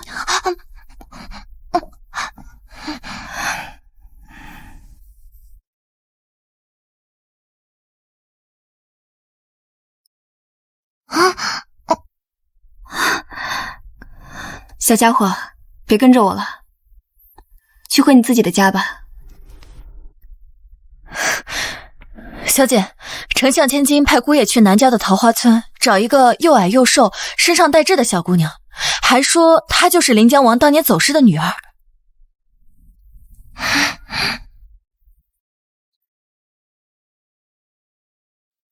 什么？临江王府的这个小郡主，在16年前刚一出生就走失，临江王苦寻了16年，没想到竟然是在桃花村。走，我们一起去看看。小姐，她怎么办？看她的样子，好像不敢去桃花村。刘芳，你先把她带回流云阁，等我们回来再说。当家婶子，恭喜呀！没想到你们家小蝶还有这造化的。以后过上好日子。是啊，这以后发达了呀，可别忘了我们这些穷亲戚呀。那当然了，我们家小蝶呀，从小就白净，一看呀就是有福相，所以我就把她给捡回来了。果不其然，她就是富人家的千金。你看这屁股命，就是恭喜恭喜呀！过上好日子。这个丫头不是小郡主。小姐，你怎么知道她不是小郡主啊？你看看这个丫头手指纤细光滑，根本不像长期做苦力的人。如果她是捡回来的，除非张婶十分疼惜这个孩子，但如果她十分疼惜这个孩子，又为什么这么高兴将她放走呢？唉，小姐说的有道理。这个张婶真是胆大包天，竟然想冒名顶替。哎呀，这下过好日子喽！这小人真是好福气，就是什么都不愁了。大人，咱不这就是小郡主。大胆，竟然敢冒充小郡主，你是不想活了吗？大人，我们村16岁身上带痣的，确实只有她呀。双娥，这既然条件都符合，那就应该是她。你怎么这么确定不是她？还羡慕我应该不会是没有人。总之，我说不是就不是。说，你是不是冒名顶替的？如果不说实话，是假，我就把这个金簪刺入你的眼睛。我是冒名顶替的，对不起，我娘说了，只要我当上了郡主，以后要什么有什么。你胡说什么？是假的！大人，小孩子胆小，胡说八道，你可千万不要信他呀！是张小蝶，这就给你个机会，证明自己的身份，不然刺烂你的双眼，把你丢到蛇口里去！不要！你们看，这太极是假的！好你个妖女，竟然骗到我头上来了！来人，是把这个村妇吊起来打死！等一下，双娥，他已经是错了，你又何必？穆怀哥，像他这种人，如果不施以酷刑，绝对不会真心悔过的。真的，更何况还害得你白忙活了一场，活该如此。愣着干什么？还不快带走！哎呦，我这干嘛呀？不要！你别打了！别打了！双娥，我们找遍了整个村子都没找到，这郡主是不是根本就不在这儿？绝对不可能，我的记忆不会错的。穆怀哥，这里有一幅画像，我们照着找就是了。穆怀哥，你看，我画了张小郡主的画，照着这幅画找就是了。是啊，小姐，哎呦，你看那画像上的人，像不像咱们刚才遇见的那个小乞丐？穆怀哥，你不用为难，我们照着这幅画找便是了。小郡主很早就丢失了，你哪来她的画像？临江王一直在派人寻找小郡主，我爹也知晓此事，之前也派人去找过，曾经有人看到过，只不过阴差阳错都没有找到，所以就画了这幅画像。难喽。为了避免桃花村以后再有人冒认小郡主，需将张婶和张小蝶挂在村口3日，以儆效尤。这么严重啊！双娥，谁还敢？张婶今日已经受了重伤，若再挂上3日，只怕会闹出人命。一个贱女死就死了。穆怀哥，我们赶紧去找小郡主吧。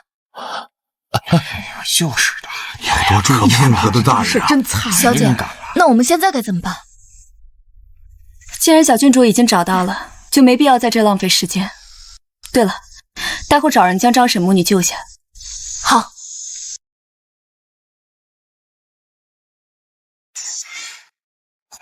小姐，我刚刚给那小姐还洗了手，还换了身衣服。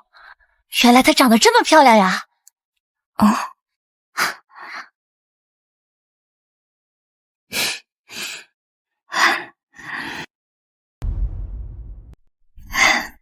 小朋友，你叫什么名字？我叫方糖。方糖乖，我很快就带你去找你真正的母亲，好吗？嗯。你来干什么？我没事就不能来了吗？圆圆，我记得你好像很久没有给我做过药膳了吧？京城有许多大夫，你若是想喝药膳，找他们便是。江圆圆，这就是你对我的爱吗？知道我要另娶，便这么快收回去了，现在连药膳都不给我做了。宋慕怀，在我面前给自己留点脸面吧，快滚，否则别逼我扇你。你，江元烨，你现在怎么变成一个泼妇了？江元烨，这是哪儿的人？你快点松口，松口！没事吧？没事，方唐没事。他要是再敢欺负姐姐，我就还咬他。你是小郡主？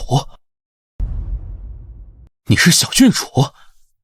江元烨，临江王府的小郡主为什么会在你这儿？什么小郡主？我听不懂你在说什么。原来他不知道小郡主的身份。元烨，他刚才咬了我，所以要把他带走。这事我不同意呢。元烨，不要因为一个小丫头而影响了我们之间的情分嘛。他伤你，我自会教训他，但他是我的人，没道理这么晚了还要被你带走。江元烨，你执意这样是吧？好，来人，把这个丫头给我抓起来！是。你们这是干什么？这可是少夫人的院子，你们这样做可曾考虑过后果？我们也是奉命行事，对不住了。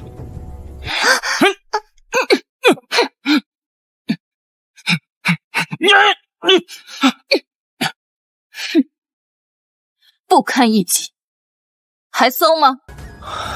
江元烨，你与我结婚1年，我竟然不知道你身边还有个武艺如此高强的丫鬟。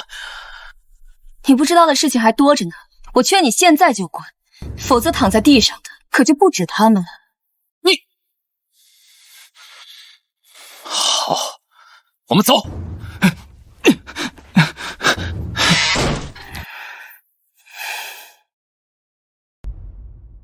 什么？小郡主在江元烨呢？千真万确，我亲眼所见。昨日他还把我咬伤了。既然如此，只能把真郡主除掉了，再找一个假的替代。什么？双娥，你疯了？我没疯。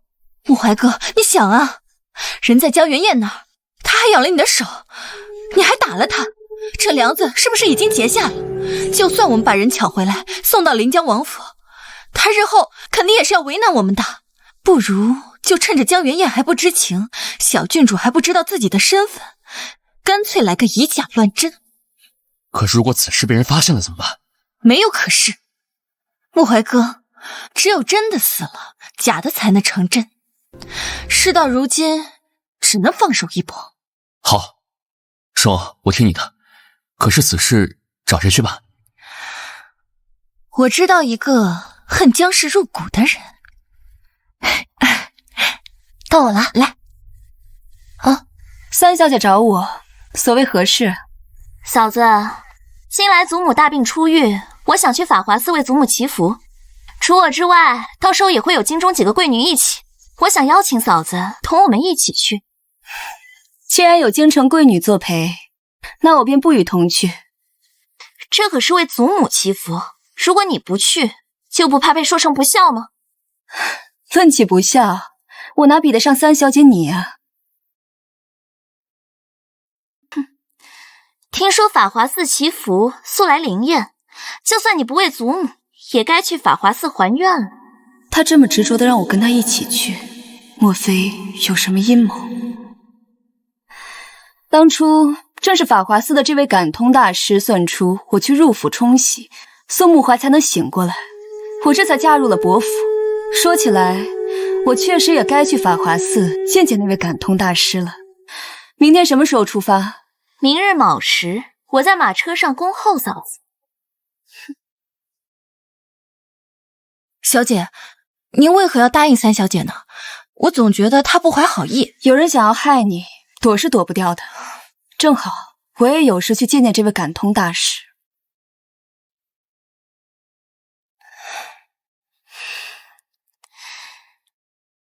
嫂子，从前都是我不懂事，今日我特意向法华寺的师傅们求来这盏莲灯送你。师傅们说了，此莲灯可保佑人事事顺遂，百毒不侵。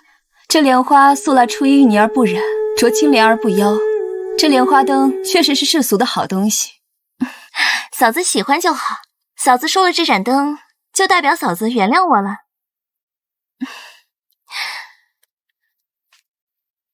这三小姐是怎么回事？莫非是真转了性子？这宋兰山是否真心悔改，等晚些时候就知道了。小姐为什么这么说？难道你是看出什么不对？你们刚刚进屋的时候，有没有闻到一股很重的桐油味儿？确实是有啊，小姐，这能说明什么呢？这房子周围的桐油味儿和这盏莲花灯里的味道一样，还有那边那个洞，那个尺寸大小只够方糖通过，所以我猜他们是想让我们点燃莲花灯的时候引燃这个房间，到时候一旦着火，只有方糖能够逃出去。不过小姐，他们为什么要这么做？自然是为了抓住方糖了。要知道，他的身份可是临江王的小郡主。为了得到小郡主，竟然不惜害死小姐，这帮畜生真是丧心病狂！小姐，我们去报官吧。不，我们要留在这儿，还要给他们添一把火。啊，小姐，我们为什么要这么做？他们都想要我的性命了，我还有什么好给他们留颜面？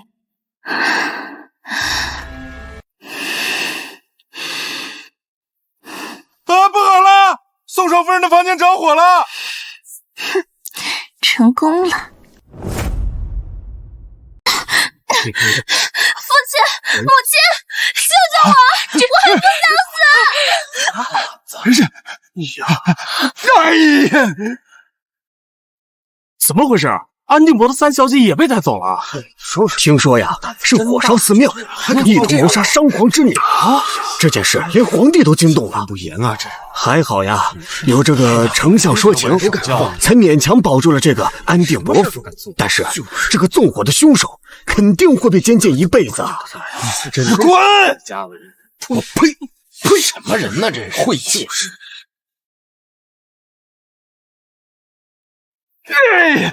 这一切都是江氏害的。穆怀，我们当初就不该听感通大师的话，把这个扫把星娶进家门。你现在立刻修书一封，从今以后，伯府和江氏斩断联系。明明是三小姐谋害我家小姐在先，怎么现在变成我们的不是？若非亲眼所见，奴婢不敢相信。这安定伯府的人竟然能厚颜无耻到这种程度！你闭嘴！江氏，你作为女子，容纳不了男人有别的女人，这就不对。今日，不管怎么说，伯府也要休妻。事情就这么定了，你说再多也改变不了，不如省些口舌吧。穆怀，去写休书。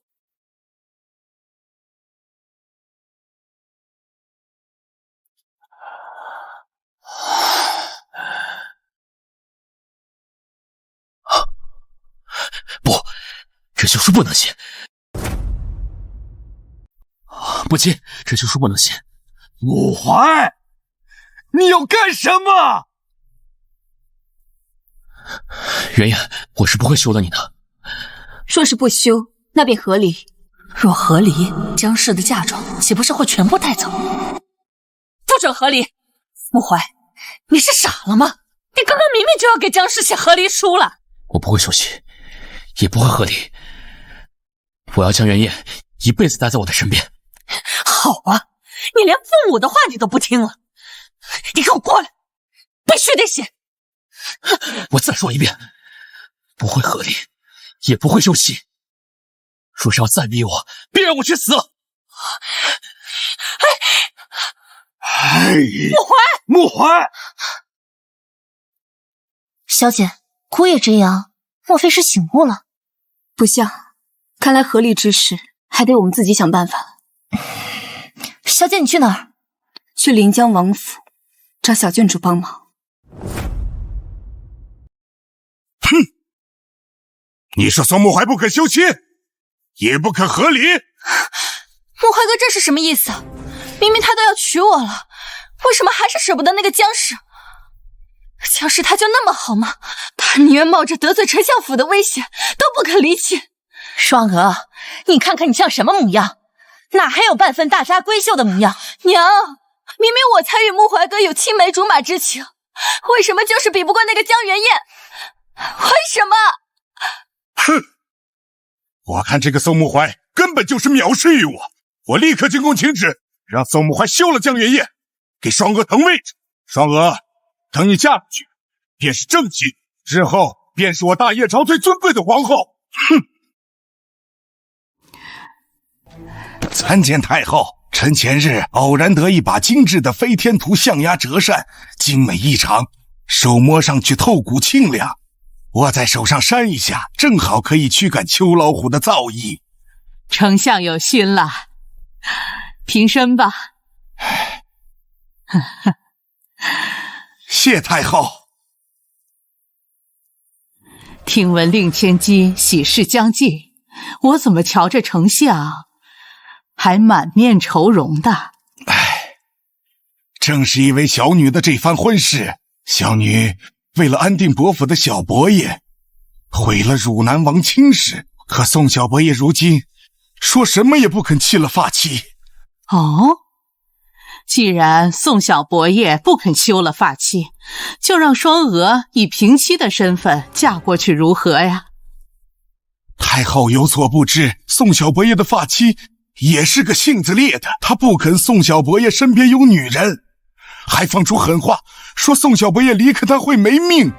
还有这等妒妇，连堂堂的丞相千金也容不下。是啊，小女因此已经半月茶饭不思，所以老臣前来是想请太后您为我双娥做主，否则再这么绝食下去，只怕双娥的身子受不住啊。那就传哀家旨意，让宋小伯爷与发妻和离。多谢太后。只是什么？只是按照我朝律法，女子擅妒是可被休的。若是太后下旨让她和离，只怕些文官们都拿此大做文章，觉得太后您没有遵循祖宗礼法。岂有此理！那些文官长了一张嘴就知道找茬。既然如此，索性传哀家懿旨，让安定伯府休了姜氏。是，老臣多谢太后，老臣这就去办。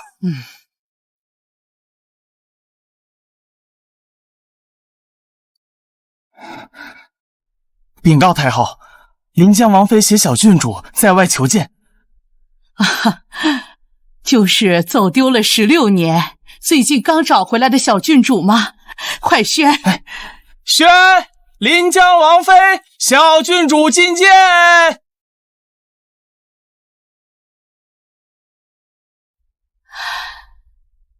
堂儿参见太后，太后千岁。不错，与你娘亲年轻的时候一般模样，就是瘦了些。来人，去取哀家的玉葫芦过来。哎呦，将这玉葫芦赏给小郡主了。小郡主，谢太后。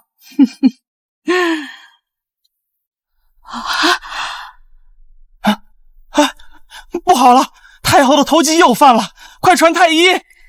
罢了，那些庸医根本没用，不传也罢。太后，有一人能治头疾，我想着太后您头疾发作时多有难受，便将他带进宫来。太后你要见见吗？既然来了，那就试试吧。宣姜氏觐见。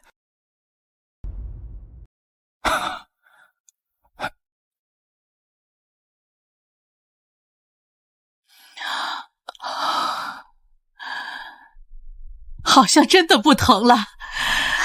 太后，可将这药粉熬成药汤，再用药汤熏头颈处，每日早晚各一次，不出3月定能痊愈。之前太医来不是扎针就是给哀家吃药，你这法子倒是新奇呀。扎针吃药固然没错，只是许多头疾并非是头部的问题，而是由旁边部位引起，比如肩膀和颈部，又或者眼睛，由于常年的伏案也会造成头疼。对了，你方才进来请安时说是臣妇，你可是谁家的妇人啊？回禀太后，臣妇乃是安定伯府宋小伯爷的妻子。你就是冷丞相口中的杜甫。听闻你不许宋小伯爷有别的女人。臣妇今日来，确实有一事相求。哦，你求我什么？莫非是想要哀家的懿旨，日后让宋小伯爷不许找别的女人？这事儿你就别想了。在你进来之前，哀家已经下旨，按当朝律法，让安定伯府休了你。臣妇确实是想要求太后的一道懿旨，但并非是这个。臣妇恳请太后让宋小伯爷和冷双娥做一世夫妻，无论顺境或者逆境，无论健康或者疾病，无论贫穷或者富贵，让他们生生世世在一起，永不分离。你不是善妒吗？你甘愿把自己的男人送给别人？太后，一个人是不是妒妇，并不是看别人在背后怎么议论他，而是看他做了什么。臣妇斗胆敢问太后，臣妇若真的是妒妇，那又为何甘心把自己的男人送给别的女人呢？太后，汝南王梅陵然还在外候着呢。奇了怪了，这臭小子一年都入不了几次宫，他来干什么？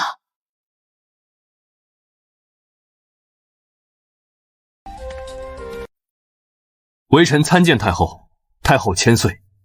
你今日过来，可是有事找哀家？微臣刚在门口听到江二小姐的请求，觉得很合理，也想请求太后准许她的请求。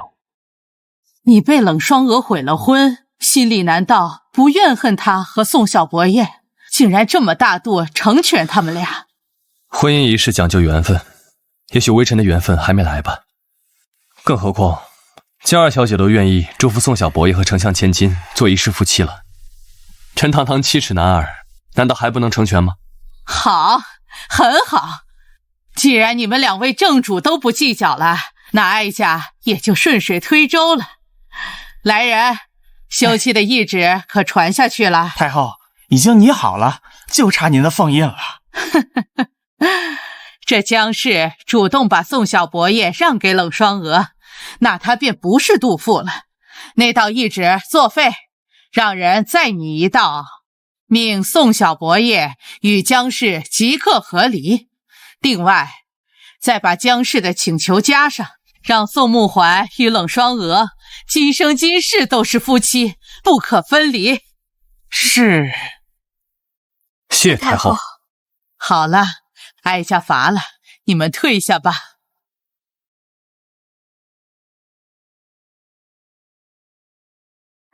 今日之事，多谢王爷。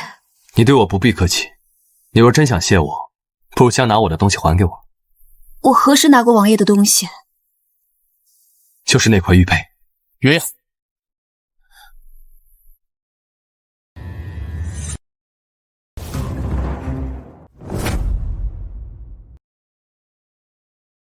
原来他不是不记得，而是早就把它送给了自己的夫君。云烟，你是不是还在跟我生气啊？别生气了好不好？你放心吧，今日我去了丞相府，已经说清楚了，我会一辈子与你在一起。只要你一句话，我便可以不再去冷双娥。宋世子，你之前不是还说冷双娥与你有青梅竹马的情谊吗？她非你不嫁，你非她不娶，为何如今又变成这样？云烟，我现在才发现，这世间只有你最好。你不是发现了我的好，而是身上又长痤疮。你怎么知道？猜的，看来我猜对了。云烟，以前都是我不好，你原谅我吧，我们从头来过好不好？云烟，从今日起，我便会搬到流云阁与你一起住，你计划还是帮我做从前的药膳好不好？你放心吧，我再也不会嫌药苦了。云烟，我都如此低三下四了，你还要我怎样？你明知道我长了痤疮，却还不为我熬药膳，难道你真想看到我变成之前那副半死不活的模样吗？宋穆怀，你之前那副模样原本就是你该有的样子，只不过是我一时心软救了你，你才恢复过来。如今我只是让一切恢复到原点而已。江元燕，为了你，我宁愿不娶冷双娥，宁愿得罪丞相府。我牺牲这么大，你就不能救救我吗？不能。宋世子，该说的话江二小姐已经说完了，麻烦你就不要像一个狗皮膏药一样缠着她。江元燕，你记住，你是我宋穆怀的妻子，只要我不同意，你就离不开伯父。宋世子，你还是先回家看看，看能不能说这种话吧。圆圆，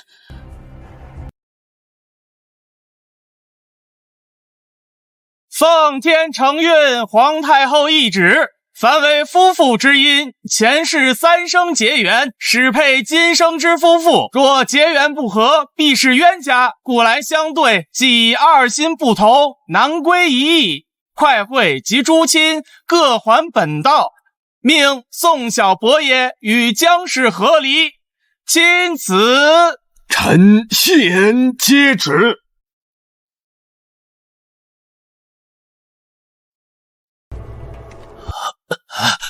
宋小伯爷回来了，这里还有一道旨是专门给你的。莫怀，还不快过来接旨！奉天承运皇太后懿旨，宋小伯爷与冷丞相之女冷双娥从小青梅竹马，两人情比金坚，伉俪情深，此情感天动地。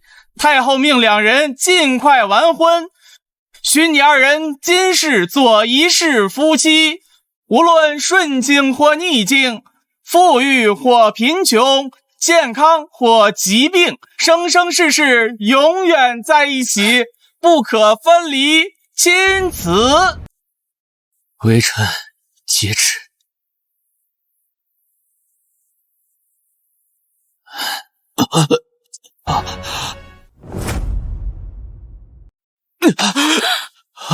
莫怀，你这是怎么了啊？娘，哎呀，你的病又复发了。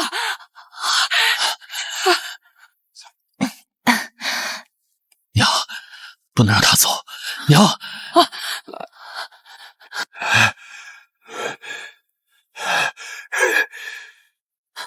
圆圆，你不能走，你要走，先把莫怀的病治好了再说。有病就去找大夫，我又不是大夫。你别装糊涂。从前你每日给穆怀熬药膳，那药膳肯定能治我儿的病。你不想治，就把药膳配方给我交出来。把药膳的配方给你们，凭什么？你不给，你个毒妇！明知道我儿子病了，还不肯治他。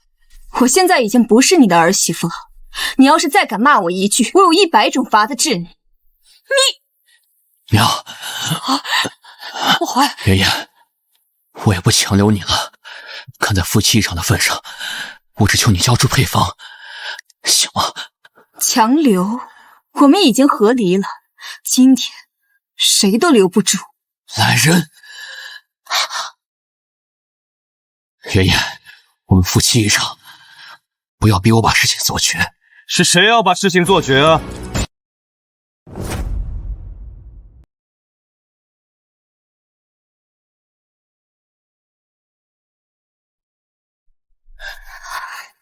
梅灵闪，又是你！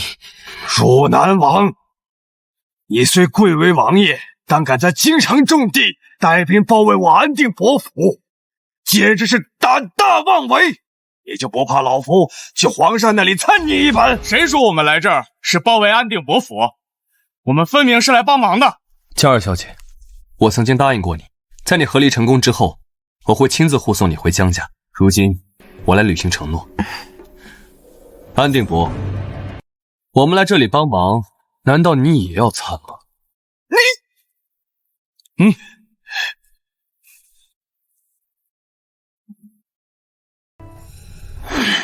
等等，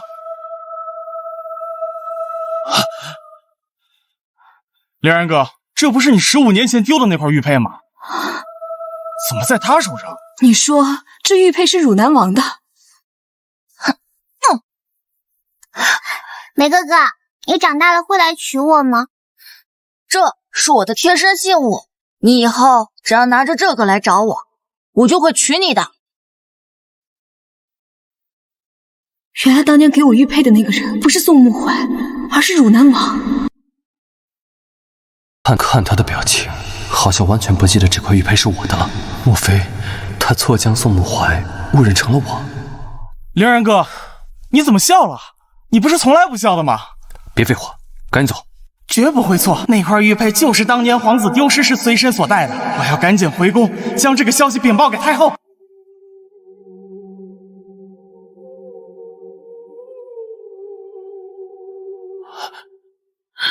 穆怀，穆怀，太好了，只要过了今天，我就能顺利当上皇后了。哎呀，哎呦，你怎么样了，世子？穆怀哥，你怎么了？还能怎么了？被你克着了呗。你说什么？哎呦，本来就是嘛。你嫁进来之前，我们世子都是身强力壮的。你嫁进来之后，他就病倒了，不是你还是谁呀？你放肆！双儿，别打他。方妈妈，我病犯了，现在只有济世堂的燕神医能救我，你快带我去。不行，今天是我们的新婚之夜，你哪也不许去。宋穆怀，我可是丞相千金，新婚夜你不留在我这，岂不是在打我的脸吗？少夫人，世子都已经这样了，你还顾着自己的脸面？再说了，他是去治病，又不是去干别的什么。治病哪天不能治？新婚夜一辈子只有一次，今天哪也不许去。罢了，方妈妈，反正也就一夜，我估计就留在这儿吧。世子，我就知道穆怀哥最疼人了。来，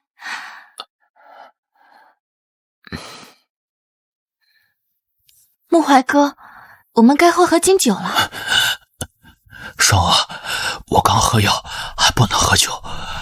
前2天身体还好好的，怎么一结婚就这样了？莫不是他不想娶我，故意装成这样？既然偶尔想要喝金酒，不如为夫以茶代之，如何？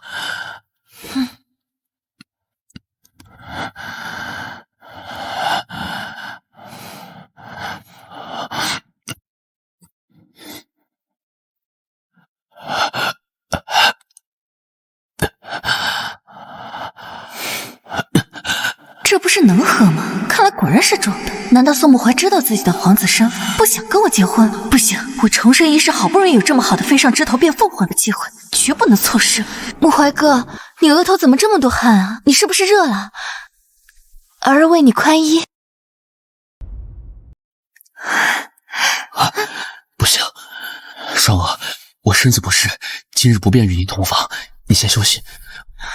不行。穆怀哥，今天是我们的新婚之夜，你必须留在这儿。不要，双儿，我今晚真不行。穆怀哥，我们从小青梅竹马，你莫不是还害羞吧？你要是害羞的话，穆怀哥。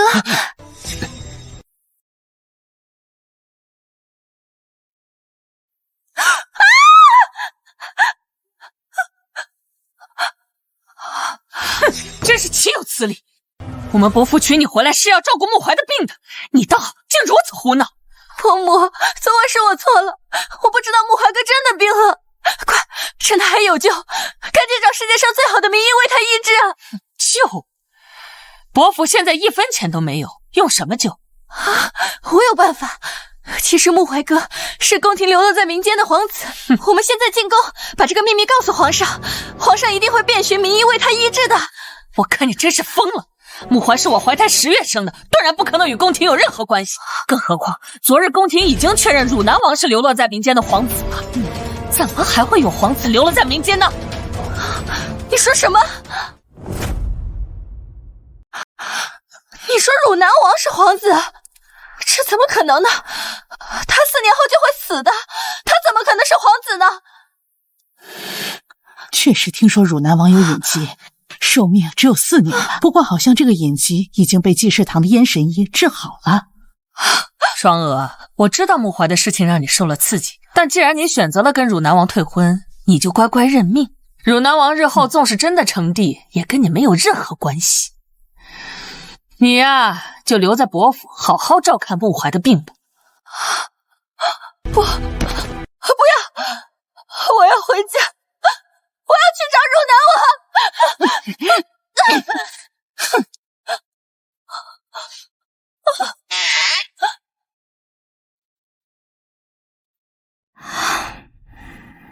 参见王，参见太子殿下。